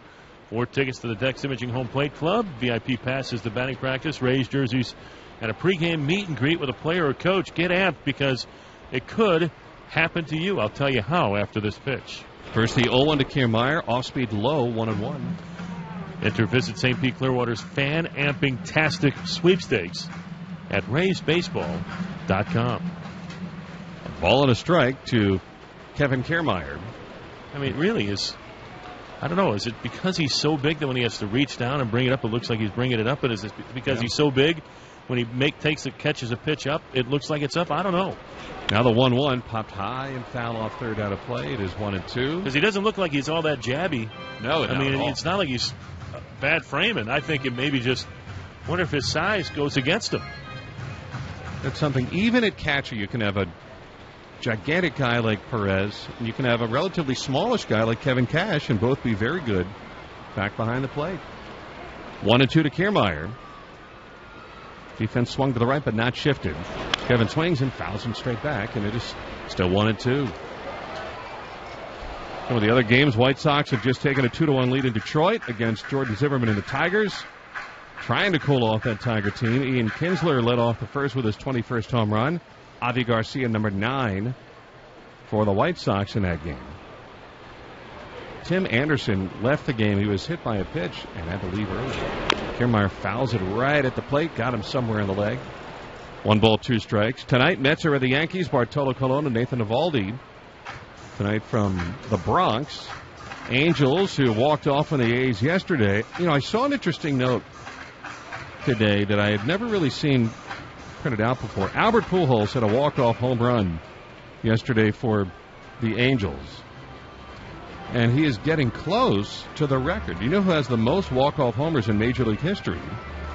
Jim Thome had 13 of them for various teams. Pujols 12, and then Babe Ruth had 12 walk-offs. So did Mickey Mantle and Stan Musial and Jimmy Fox and Frank Robinson. All had 12 walk-off home runs, but they predate the term walk-off. Term coined by Dennis Eckersley. 1 ball and 2 strikes, but the A's are at the Angels again. Ricky Nolasco and Jesse Hahn. Here's a ball in the dirt, gets away from Perez, and up to second goes Forsythe. Real good read by Logan. He was on the move. As soon as that ball hit the ground and hit off Salvador Perez, just had all this momentum moving toward second base. Again, that's a play for a catcher where they're probably not going to pick it, and even if they do, they're going to have a tough time getting rid of it quickly. So that was really, really good on the part of Logan Forsythe, getting a read and getting a good jump. Takes off the double play chance, and a man at second, nobody out. You just got to score here if you're the Rays. If you're going to come back in this game, they're down only 2-0. The 2-2 to Kiermaier, popped him up on the infield. Out to shallow left. Now goes Alcides Escobar with Gordon now coming in, but it's Escobar, the shortstop, catching it. And unproductive, out number 1. Is that where you wonder, Dave? We've been talking about how Kiermaier sometimes may have just enough power to hurt himself. Hit the home run yesterday, and maybe instead of just trying to pull the baseball there, even if it's on the ground and advance the runner, maybe he's trying to launch and ends up resulting in a harmless pop-out. So here's Evan Longoria's, the Rays' lone hit. A double is only time. Must look like a very hittable pitch. It must. Evan has doubled and fanned. It's 2-0 Kansas City in the 6th. Forsythe leading at second. Some good arms in the outfield by the Royals, especially in left and right. There's a swing and a miss on 1. Rangers at the Orioles. A.J. Griffin and Wade Miley makes his Baltimore debut tonight. Ryan Vogelsong and the Pirates are in Atlanta. Blue Jays trying to finish off winning everything in Houston. Jay Happ and Mike Fiers tonight in Houston. Now the 0-1. Evans swings and lines one down the right field line, but there's Orlando lined up with it. Makes the catch. Forsythe tags and holds. The throw comes in. The Royals were positioned perfectly. He was back and a little bit towards the foul line, which is right where Evan hit it. So 2 men away. That leaves it for Brad Miller. And this goes back to what we talked about a couple of days ago, unproductive outs. That an out later could have been a very productive one. I mean, if Kevin, even if he just rolled over on the baseball and was able to get Miller to third base, that fly ball would have scored a run. But because they did not move Forsythe to third base, a fly ball to right that could have been a sac fly ends up being just a second out. Visit to the mound by Hosmer and Perez to talk to Ian Kennedy. Runner at second, 2 away. And now it's up to Brad Miller to finish off the Visit Tampa Bay out-of-town scoreboard. Dodgers to the Rockies with Kenta Maeda against Tyler Chatwood. And then Drew Pomeranz to the Red Sox in Seattle, where the Mariners won yesterday and have won the last couple against Boston. They're trying to finish off that series. Here's the first pitch to Brad Miller. Breaking ball. And that's a strike at the top of the zone, 0-1. Rays were 1 for 14 with runners in scoring position a couple of nights ago in their 3-2 loss. And even the one hit didn't result in a run batted in. Nope. 0-1 the count as the Royals get the lefty Strahm warming in their bullpen. He's just starting to lose him. 95 pitches for Kennedy. A one-hit shutout to this point. But Miller has been hitting home runs. And Kennedy gives up a lot, but Rays haven't come close to one today. Well, 0-1. Miller takes way outside. 1 ball, 1 strike. Smyly will surely be out in the 7th. And he's pitched another good game. That's 3 in a row for him to this point. But just the Alex Gordon 2-run homer in the 4th, the only scoring in this one. 1 ball, 1 strike to Brad Miller. Forsythe leading at second, and now the pitch. Fastball Called a strike at the top of the zone by Sam Holbrook, and it's 1-2. Borderline pitch that went Kennedy's way, and it's a ball and 2 strikes.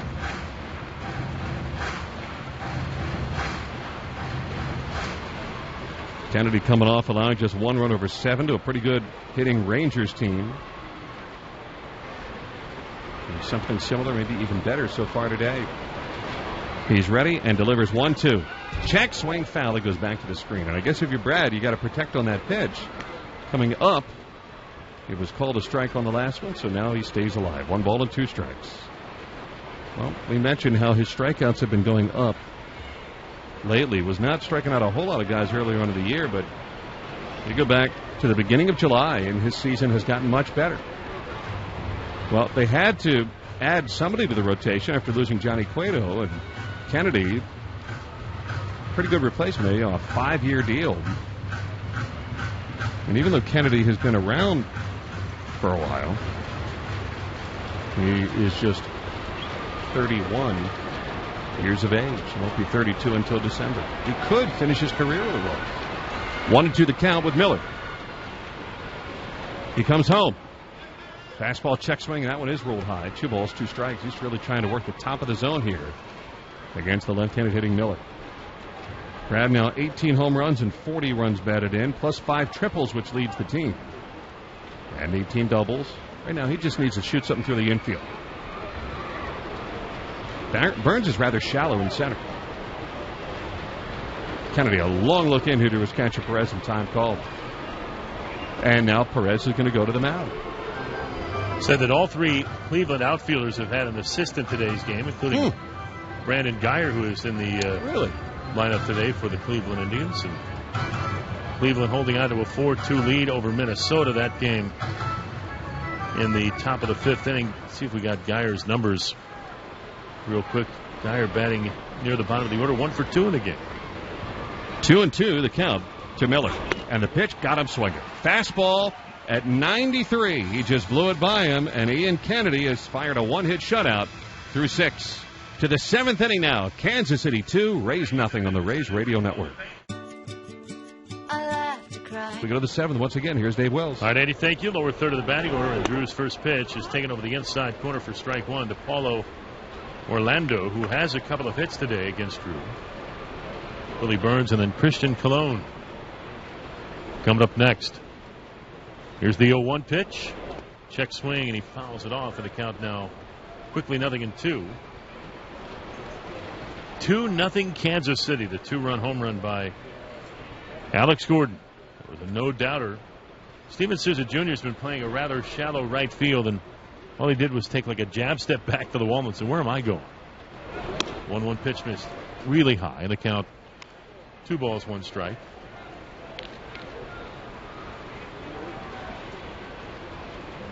Orlando having a fine year, hitting over 300, well over 300.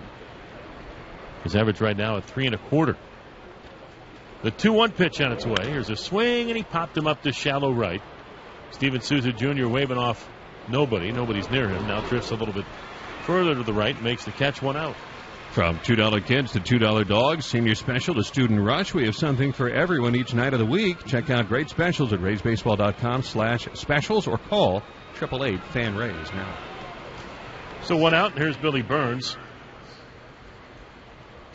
Looking really, really quick.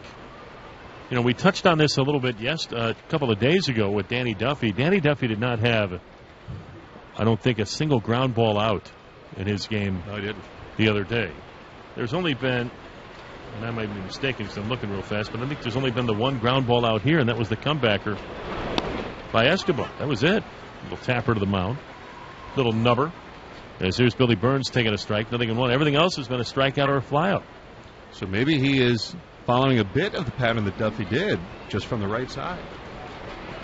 0-1 the count. Corners up a little bit for the Rays defensively, and the pitch to Burns floats at the bottom of the zone for a strike, and it's 0-2. And it is, I mean, I know he's throwing all speed stuff, but it's mostly well-placed fastballs today, I think, by Kennedy. The 0-2 quick pitch, and it missed a little bit low, 1-2. 2 runs on 5 hits, no errors so far for Kansas City. No runs, 1 hit. Just 1 hit. That's all we got. Just 1 hit. No errors, and they've left 4. Christian Colon waits on deck. The pitch swung on and missed, and the ball down to the dirt. Smothered by Casale. Comes out from home. Throws to first. Takes care of the Speedy Burns. And that's out number 2. And that's 10 strikeouts. And with that being 10 strikeouts for the second game in a row, you can take your ticket stub to any Cane's Furniture location within 7 days and receive a coupon for a free shorty hoagie of your choice from Wawa. Visit canestrikeout.com for more information. Anybody had a shorty hoagie yet? Has anybody gone to Wawa and picked up a shorty hoagie yet? Because we don't get tickets. Are they good? Everybody likes them? They're tremendous, and yet they have never made their way to the broadcast booth once. Here's Christian Colon, and he takes ball 1. Well, have you visited canestrikeout.com? I have not, but I do have to visit a Cane's. Here's a swing and a looping liner into right field. Steven Souza Jr. ranging to his right, dives at the last moment and makes the catch to retire the side. So the Royals go quickly in the top half of 7th, Rays down 2-0. And the right-hander Kennedy ready to go, and the first pitch on its way to Steven Souza Jr. is swung on and foul tip for strike 1.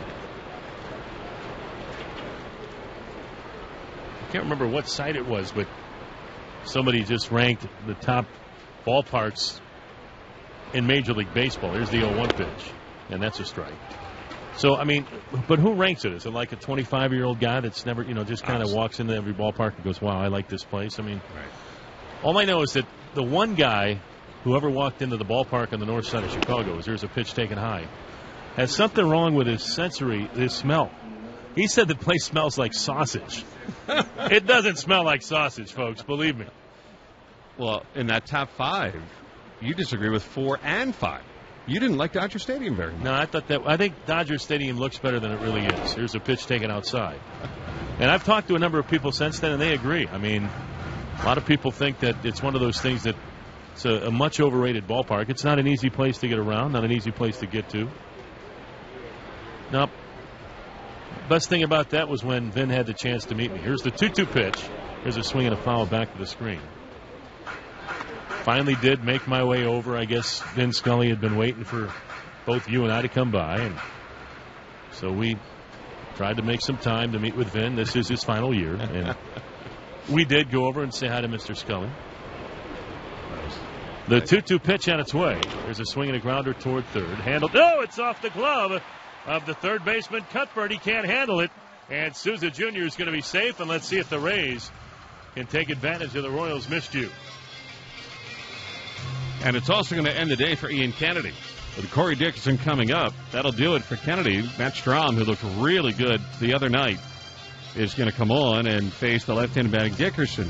I think they'll let him bat. The Rays have Beckham and Jennings. They could pinch hit one of those guys. That's a possibility. But Strahm is in. Kennedy is out thanks to the gift from Chesler Cuthbert. It's 2-0 Kansas City. The tying run coming to the plate when we get back after this on the Rays Radio Network. You want your shows on your terms. So Dickerson lefty on lefty here. As Strahm, the left-hander, looks in. You get the sign from Salvador Perez. He was pumping 97-98 when the Rays last saw him, and that pitch taken outside. Ball 1 at 95. Dickerson has grounded to first base twice today. Infield for the Royals looking at turn 2.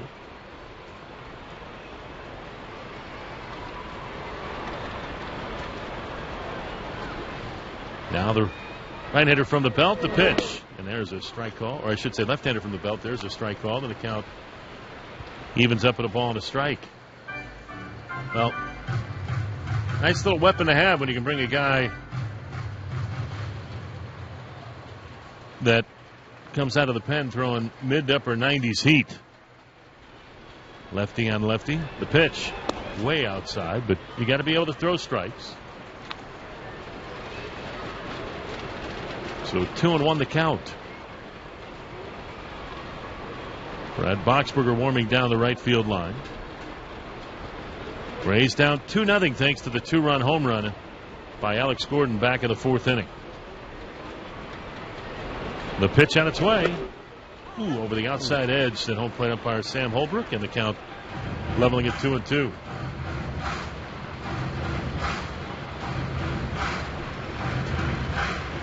Infield angled a little bit to the right side as they look to turn 2 if Dickerson were to hit it on the ground again.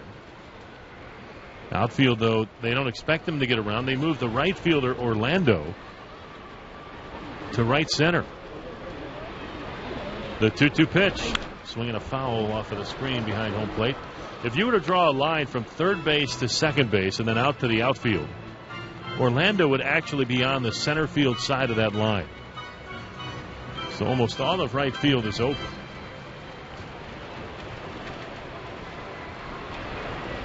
Center fielder Billy Burns is well to the left of the burst, and then left fielder Alex Gordon is close to the line. Another 2-2 pitch will have to wait through to first, and Souza Jr. with pretty good speed back, but I don't think he's going to be running. A lot of swing and miss in Corey, especially against lefties. And we've tested Salvador's arm a couple of times today, and I'm not sure if we'd get a passing grade. The 2-2 pitch. Here's a swing and a foul tip right into the mitt of Perez, and that is out number 1. Both teams now have struck out 10 times today. It is like,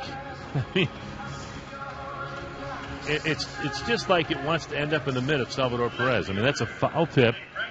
Ball moves a little bit, but that paw of his and that mitt of his is like a pillow, and the ball just wants to settle in there. So here's Nick Franklin going to turn around the bat right-handed against the lefty throwing Matt Strahm.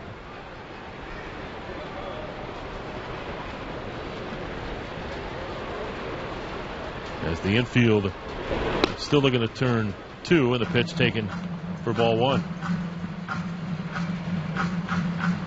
Strahm stranded a couple of inherited runners in the game on Tuesday night. The 7th inning, struck out both batters he faced. Made his major league debut on Sunday. He's been up in the bigs for less than a week. Here's a swing and a miss, and Franklin just a bit tardy on that 95-mile-an-hour fastball. He had made a bunch of starts down at their Double-A level, but he was 3-8 with a 3.43 earned run average down there. Working out of the pen here is the left-hander with the left arm dangling, looks in to get the sign from Salvador Perez. And the 1-1 pitch with 1 on and 1 out, after a pause, is on its way, and it's outside 2-1. Richie Schaefer waiting on deck, hoping to get a chance, but knowing with him being on deck that he is going to have to gear that swing up a little bit. Yeah, I mean, do we think it's odd that neither Jennings nor Beckham hit for Dickerson in that spot? That's not an easy matchup for Corey Dickerson. The 2-1 taken outside. Well, one of the reasons why I don't think it's odd is because Dickerson might be able to bat later in the game against a right-handed pitcher. The other part is, what do both Desmond Jennings and Tim Beckham have problems with? Velocity. No question. And so it's not like it's a great matchup for either one of those guys either. Yeah. And Corey certainly could come up against Soria or Herrera. 3-1 pitch, and it's taken high, ball 4. So the Rays get a free pass as Franklin walks. To second base goes Steven Souza Jr., and now here's Richie Schaefer. And, boy, again, if Richie can just gear that swing up, he could turn this ball game around in a swing. Well, Richie has that long swing, and it's got to be probably shorter to catch up to the high velocity here of Matt Strahm. But you walked 5 batters as the Royals have today, plus an error mixed in, and the Rays have taken no advantage of it at all. They have not even moved the base runners today. The only time they've advanced on the bases has been a wild pitch from Ian Kennedy. So Souza Jr. at second, Franklin at first. Again, the Royal infield still looking to turn 2. And a pitch on its way from Strahm, and it's taken outside for ball 1. A 2-0 Kansas City lead. Rays batting here in the bottom of the 7th. Schaefer today has struck out twice. Getting his first start since getting called back up from AAA Durham yesterday. Runners lead, the 1-0 pitch on its way. A swing, and he popped him up. To shallow right, Paulo Orlando coming in and over toward the line a little bit. Now gets underneath it, makes the catch. Schaefer flies to right, and there's out number 2.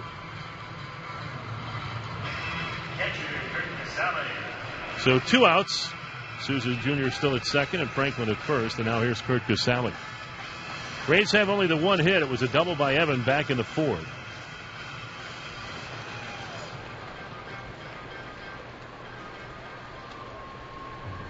As Casale has walked today and popped a short. Rays score. I mean, boy, oh boy, baseball's a funny game. The Rays scored 12 runs yesterday and have 1 hit today. And for all those folks who were saying, can we save some runs for tomorrow? Wish it was that easy, but. Starting pitching drives the engine. We learned that from a does. wise man many years ago. Runners lead at first and second. The pitch, a swing and a miss, and Casale a little tardy on that one. 0-1 the count. Brad Boxberger ready. We'll see him in the 8th inning. 1 swing of the bat, the difference in this game. Alex Gordon's homer to right. Back in the 4th. Again, runners lead at first and second. The 0-1 floats right in there for a strike, and the count now 0-2. And it's not like the Rays have had a lot of pitches to hit, but they've had some pitches to hit. And that was a hanging slider. Just wasn't ready for it. The 0-2 pitch, and it's taken high. And so the count now 1 ball, 2 strikes. Charlie Montoya down the line at third, hoping to wave one of the Rays baseball base runners around. The outfield for the most part straight up. Strom ready with a 1-2. Swing and a miss. He struck him out, and the Rays are done. Here in the 7th. They get a couple of men aboard, but can't do anything with it. To the 8th we go. 2-0 Kansas City on the Rays Baseball Network. Growing oranges isn't all that different from baseball. Like throwing the perfect pitch, picking an orange is all about technique. And because we have really high standards, our oranges always outshine the Spectacular start by Drew Smyly today. 10 strikeouts, just 2 runs, 5 hits over 7 innings, and that's 3 really good starts consecutively now for Smyly. And he has joined the party, Dave, I think, in terms of this starting rotation continuing to give the Rays chances to win. He has, and, as we said many times, people started asking, what went wrong with the Rays? Well, as we said, the starting pitching was nowhere near what we expected it to be. As the 0-1 pitch is on its way, and it's taken a little bit outside. 1 ball, 1 strike. Brad Boxberger facing Alcides Escobar. The other thing that we talked about was the simultaneousness of the injuries, where they were all kind of compacted together, where you lost your entire outfield, plus your DH, plus your closer for a while, as there's a swing and a miss, and all that led to the 3-24 stretch, which put the Rays in the position they're in right now.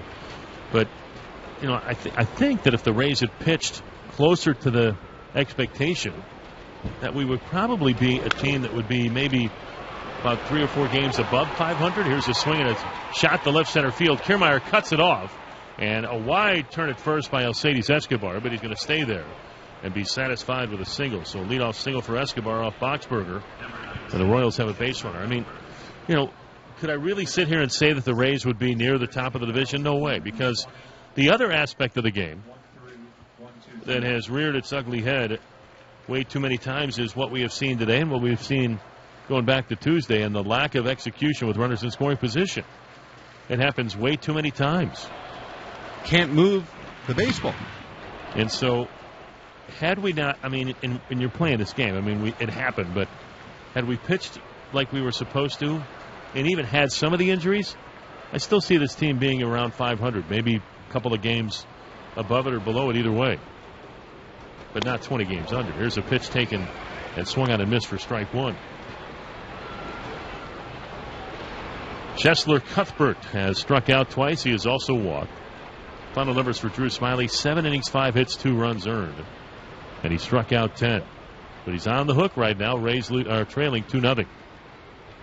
The 0-1, and that is over the outside edge, beautifully placed, and the count to 0-2. Boxberger trying to work his way back to the all-star form of a year ago, and you can almost make an argument that at times, a couple of years before that, he was even better than he was last year when he was up and down mode. The 0-2 pitch taken high. Remember, there were times when he'd be going back to Durham and we'd be talking things over with Rays skipper Joe Madden would be like, he might be our best bullpen guy, and he's going back to AAA. And I got caught up in a numbers game at times. Escobar leads at first. The pitch looped toward right, to the right of Evan and into left field for a base hit. Over to go get it quickly. Nick Franklin gets it back into the infield. And so Evan unable to track that one down. It got by him quickly, and now there's 2 on with nobody out. And the Royals are looking for a little insurance here in the 8th. Hooked it right by Evan. Evan tried to reach to get it, couldn't. And now with Eric Hosmer coming up to the plate, this game kind of hanging in the balance. I mean, 2-0 feels like 5 or 6-0 right now with the way the offense is swinging the bat. 3, 4, or 5-0, and it becomes a much, much tougher task.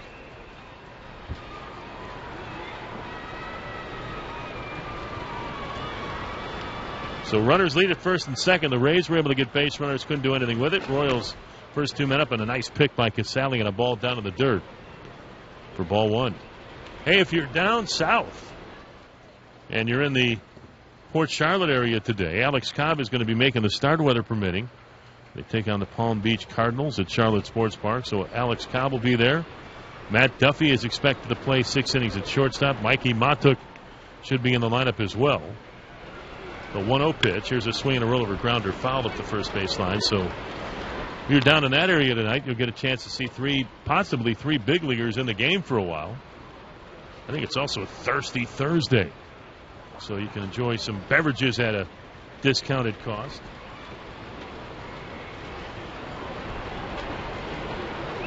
As Escobar walks off his lead at second, and Cuthbert does the same at first. Boxberger checks him, and now the 1-1. Hosmer takes a strike, and it's 1-2.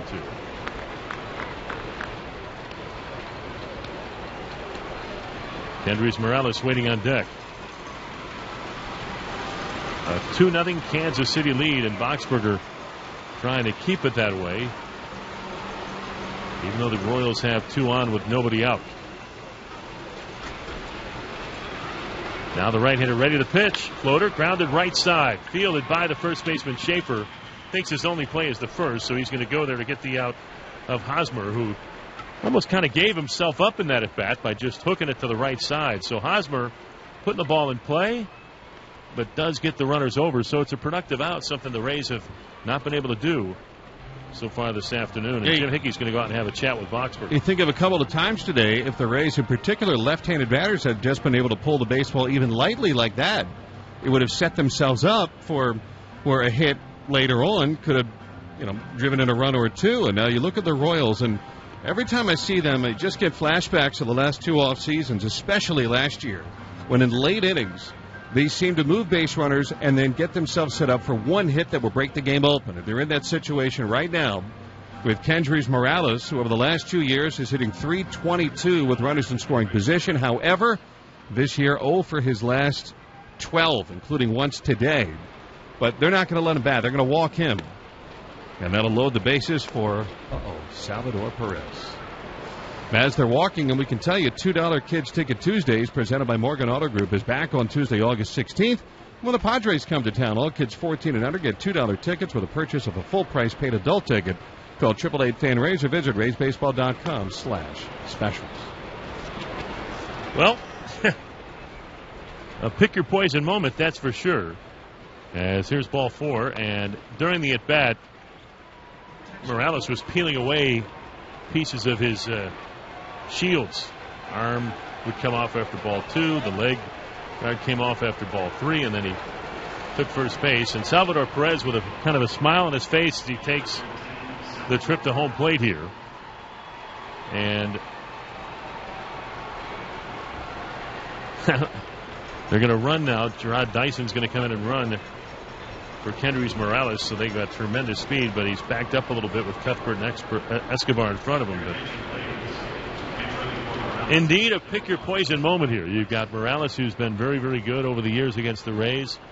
You decided to work around him, and now you've got Salvador Perez, who was a difference maker a couple of nights ago.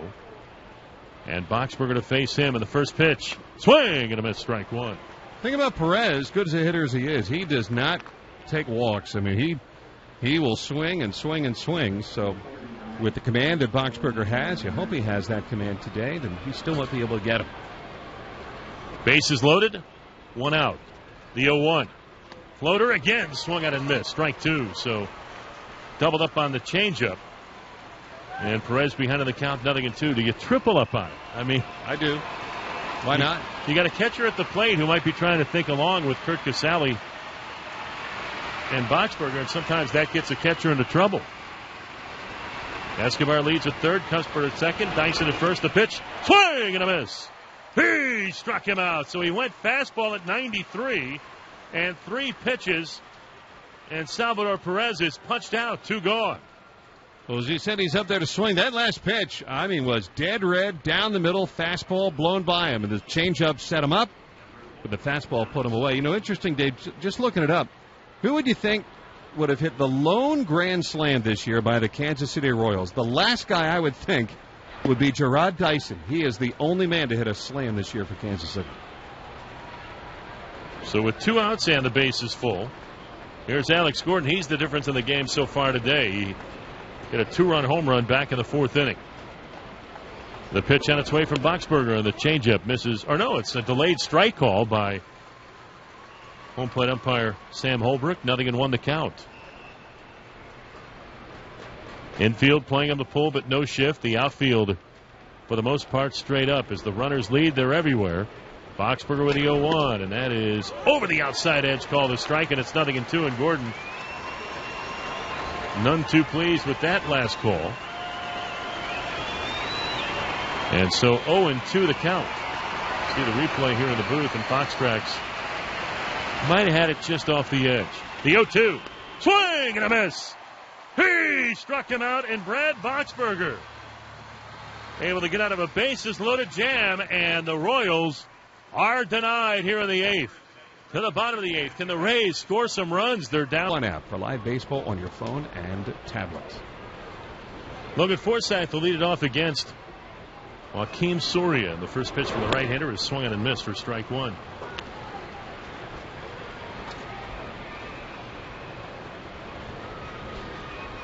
So 0-1 the count. Outfield shading him just a little bit toward left. Forsythe is 0 for 2 with a walk. Here's a swing and a ground ball back up the middle into center field for a base hit. So Forsythe takes the turn at first, and he starts this 8th with a single to center field. You look at where his hits are going the last 3 games in this series. 2 singles to center and a base hit to right in game 2, a double to left center and a single to center yesterday, and that base hit up here, man, he is that patented up the middle single down. And boy, the Rays needed a leadoff base runner. So Forsythe aboard. Now let's see if Kiermaier can keep the line moving.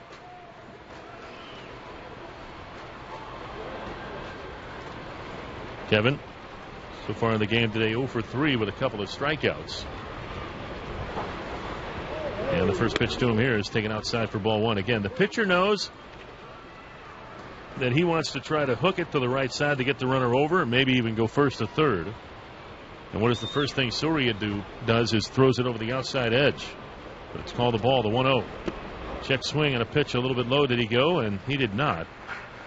And the count 2 balls, no strikes.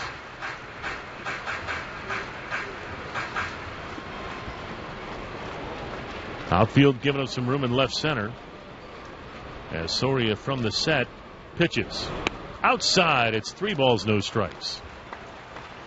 Well, the thing about this Royals team, again, with the injury of Wade Davis, Soria, who has closed games and was at one time one of the elite closers in the game, so it shouldn't be that much of a big deal.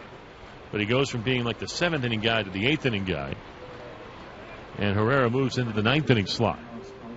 The 3-0 pitch, and that is over the outside corner for a strike. So, I mean, it really, really shouldn't affect him, but it essentially kind of gave you an extra inning to work with offensively, and the Rays have not taken advantage of it, having been shut out through 7. But down only 2-0. Tying run at the plate. Forsythe not a big lead at first. The pitch to Kiermaier, and that is over, but low, ball 4, and the Rays have 2 on with nobody out, and Evan coming up. Here we are, set up again, and you got the right guy coming to the plate at the right time. So let's see if the Rays can cash in. Evans' bat has looked a little heavy lately, although he did double to left field today. That needs to be mentioned as well. Career against Soria. Evan is 4 for 7.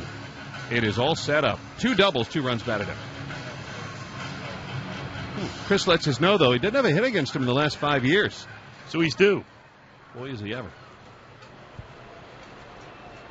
Evan has one of the 2 hits. He doubled back in the 4th inning. So Soria from the set. Runners lead at first and second. The pitch. Swing and a miss. He had a huge cut. Tried to give the Rays the lead there and swung right through it for strike 1. 7 homers in 45 innings is a lot for a late inning guy like Soria. Forsythe walks off his lead at second. Kiermaier, a good-sized lead at first. An extra base hit. Could probably score a couple. The pitch. Swing and a foul at a play. And so Soria, after walking Kiermaier, works ahead of Longoria, 0-2. He said Evan has been a guy that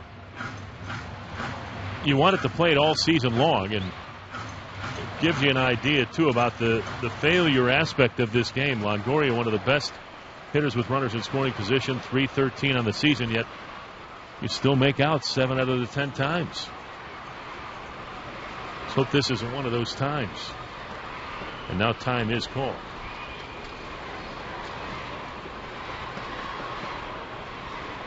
Forsythe takes a look to see where the defense is. A huge gap in left center. And the pitch. A little bit low, and a good stop by Perez, and the count 1 ball, 2 strikes. Well, they try to get Evan with breaking balls and fastballs away, and then off-speed stuff down where he will chase sometimes.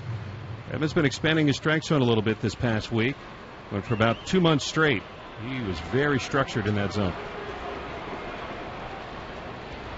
1-2 the count. Perez threw a series of signs as Soria now finds one that he likes. Comes set in the pitch. Ooh, just a bit inside, said home plate umpire Sam Holbrook, and the count now leveling at 2-2. Close pitch went the Rays' way there, and some barking from that third base dugout. It was off of the plate, and Rob Drake, or I should say Sam Holbrook, telling him it was inside. It missed. Again, runners lead at first and second. Nobody out. The 2-2 to Longoria. Swinging a tapper at the plate, foul. Got a piece to stay alive. Evan wearing the pants bloused just below the knees today with almost looks like he's wearing black socks, not navy, dark navy, but it is navy. Very, very dark navy. Shin guard took a lot of that foul ball, hopefully. Infield back, looking at turn 2. As Soria again checks Forsythe at second. The pitch. There's a swing and a chopper foul over the head of Charlie Montoya. There's not been a very busy man today. Yesterday, they probably wore him out with all the slapping of the hands and the waving of home as 12 guys scored yesterday for the Rays. Today, not a one. The 2-2 pitch way outside, backhanded by Perez, and the count will go full to 3-2. I mean, where's Don Zimmer when you need him? I don't think the Rays are going to start the runners here, but no. Too risky. Brad Miller waiting on deck.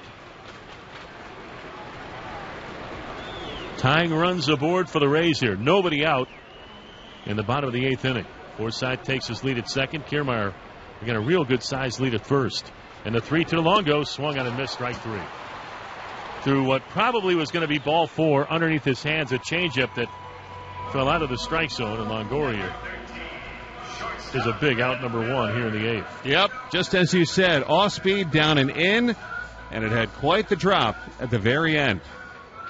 I'm sure if Evan had it to do again, he'd love to take it, but that pitch out of the hand, it looks like it's a borderline strike on the inside. That pitch actually comes in and down off speed there into Longoria. It's a fine pitch, as it turns out, for Soria. So 1 out. and another unproductive out for the Rays today. And here's Brad Miller. He has walked twice, but struck out once and is 0 for 5 against Soria in his career. Right-hander ready in the pitch. Slow breaking ball. Drops in there for strike one. We said the Rays were 1 for 14 in the game on Tuesday night, but they ended up losing 3-2. They lost the game on Monday 3-0. In that game, we didn't have a whole lot of stuff going in their favor at all. The 0-1 pitch, and that's taken outside. And the count 1 ball, 1 strike. Today, the Rays are 0 for 8 right now. 1-1, the count to Brad Miller. Miller on the year, .236 with runners in scoring position coming into the game. Now the 1-1 pitch on its way. Swing and a drive. Deep right field. Goodbye. Brad Miller with his 19th home run of the season, and with one swing of the bat has given the Rays a 3-2 lead here in the 8th.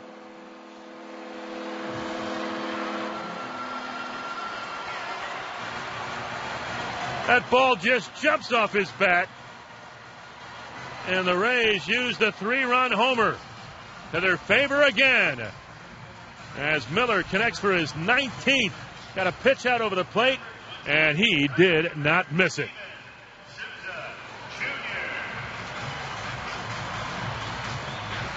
Well, you talk about dropping the barrel of the bat on that off-speed pitch down. When's the last time the Rays had a moment like this against the Kansas City Royals? I don't remember.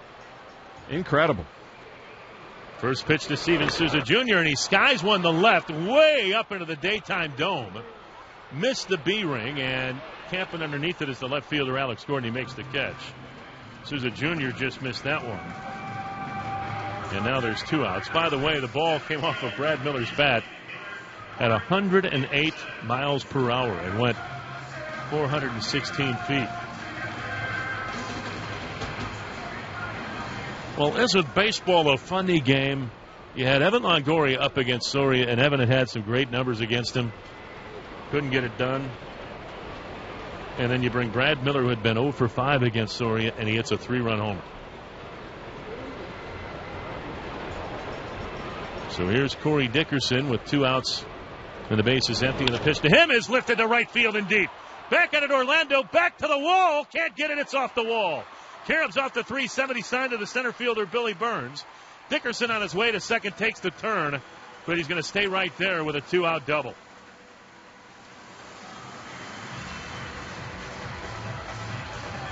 Dave Island heading to the mound. You know, we mentioned, too, Soria for a late inning reliever gives up a lot of home runs.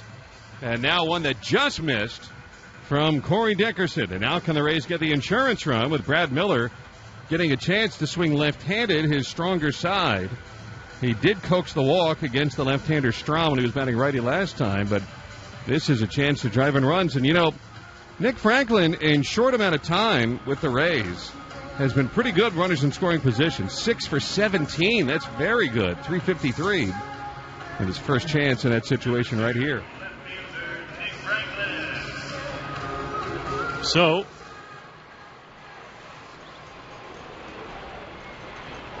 Dickerson stands at second. Here's Nick Franklin, and the first pitch to him is taken off of the plate for ball 1.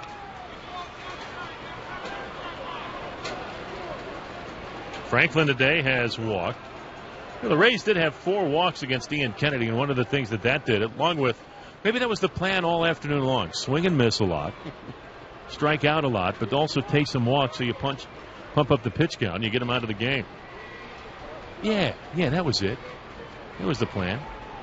Here's the 1-0 pitch. Here's a swing and a grounder up the first base line, but right there at Cosmer. He'll go to the bag himself, and that will retire the side, but not until the Rays do to the Royals what the Royals been doing to the Rays for the last few years, and that score late thanks to a big hit. This one from Brad Miller, a 3-run home run.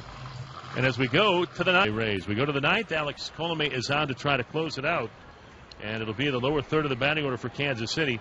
Boy, this would be a Rays-like win of yesteryear. I mean, again, they still have 3 big outs to get, and can't count your chickens before they're hatched. But this would remind me of games that we used to talk about back in 08, 10, whatever, Spent 4 or 5 innings wondering if we were going to get a hit. Spent 6 or 7 innings wondering if we were going to get a run. And then you walk out with a 3-2 win. You wonder how you did it. Well, let's hope we do it.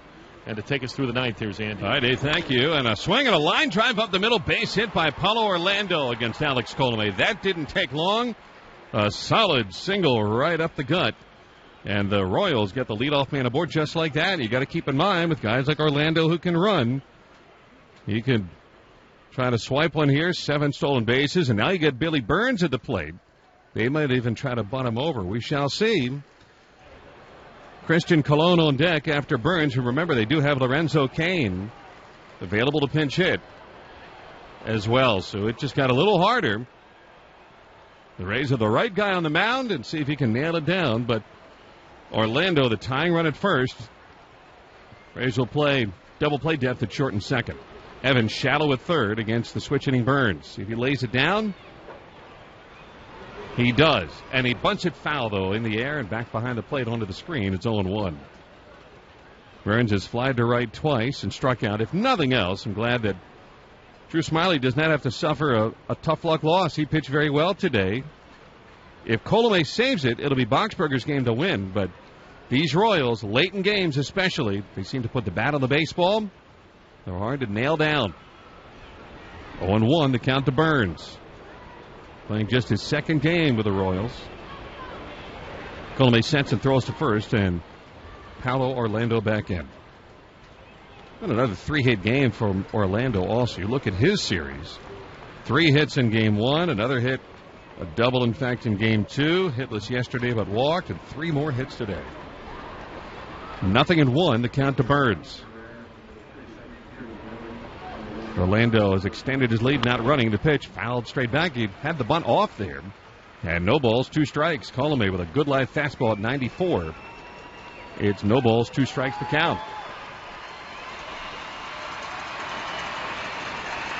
Burns was hitting just .233 with the Oakland A's this year. Part of the reason why he was sent back to AAA Sacramento. Even though he was a Rookie of the Year candidate a season ago, he finished 5th in Rookie of the Year in the American League. Now Colomé gets the sign he likes. Lowers the set to the belt and pitches, and he struck him out with a slider, 1 away. 3 pitches, and down goes Billy Burns. Colomé got the slider down and into the lefty where he loves to put it, and there's 1 down. And there's the unproductive out that had been killing the Rays earlier in this game. Got a curveball, the breaking ball right underneath his swing, and underneath his hands, beautifully placed. And as expected, it is Lorenzo Cain to come out at bat now for Christian Colon. Cain, who's just tortured the Rays over the years. Last night, 1 for 3.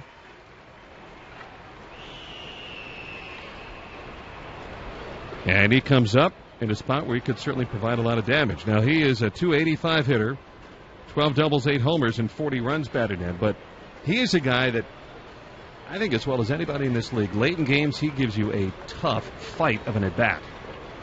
So let's see what Colomé has in store. The first pitch to him.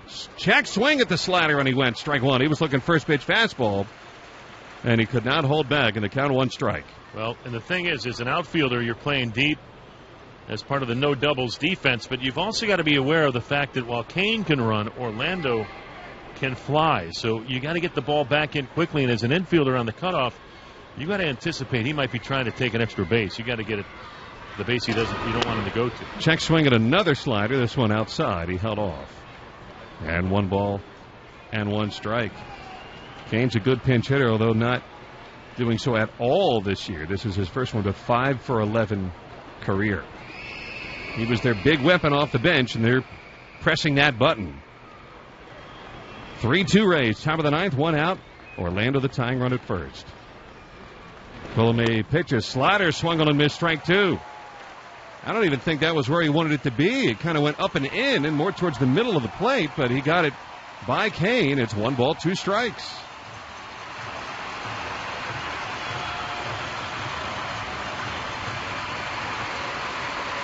So 1-2.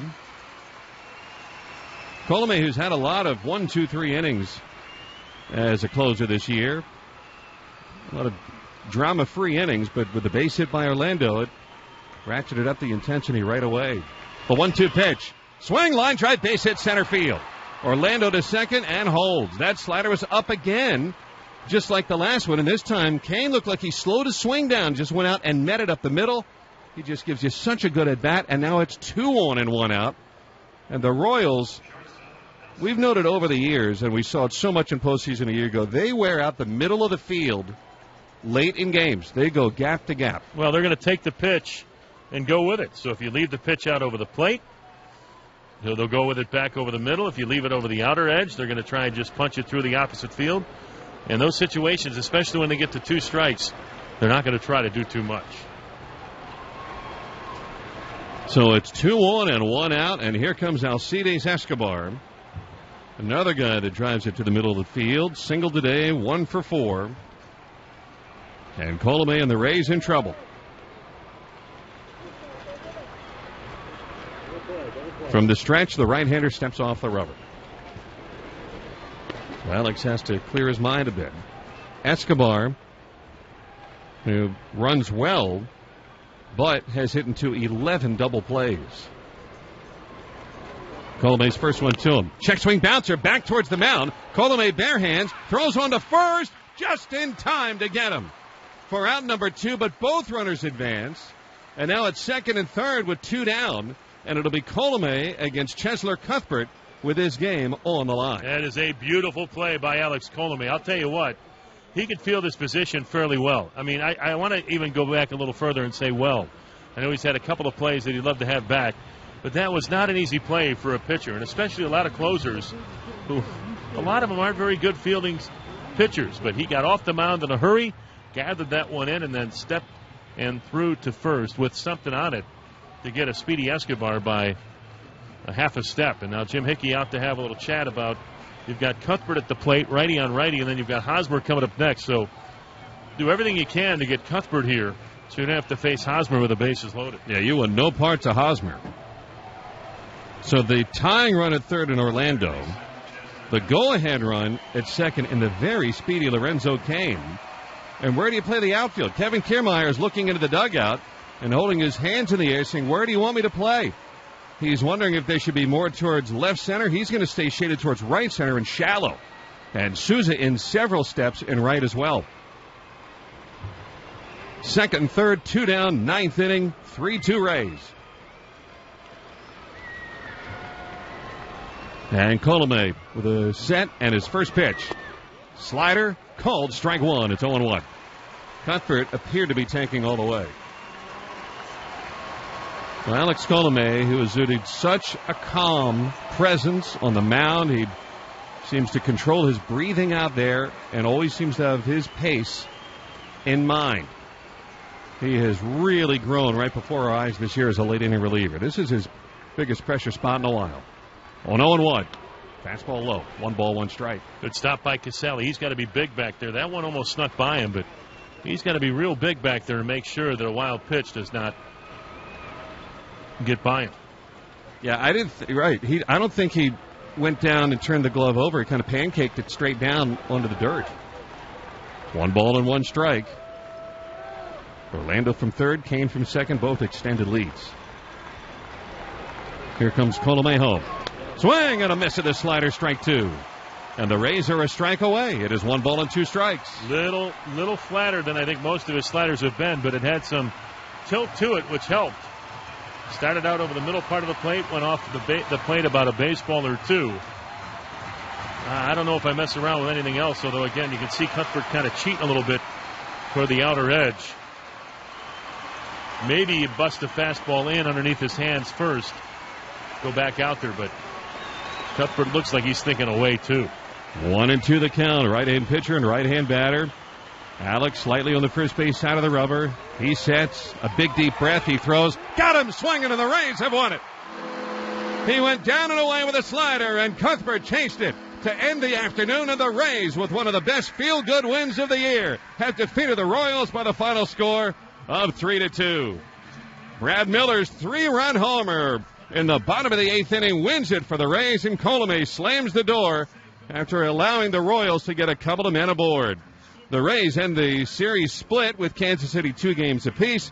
But this was a nice win for the Tampa Bay Rays as they win 2 in a row against Kansas City and send them back out of town. The Rays come out of the dugout to shake hands with each other and form the line from the mound to the dugout. We're going to be talking to Brad Miller in just a couple of minutes. It was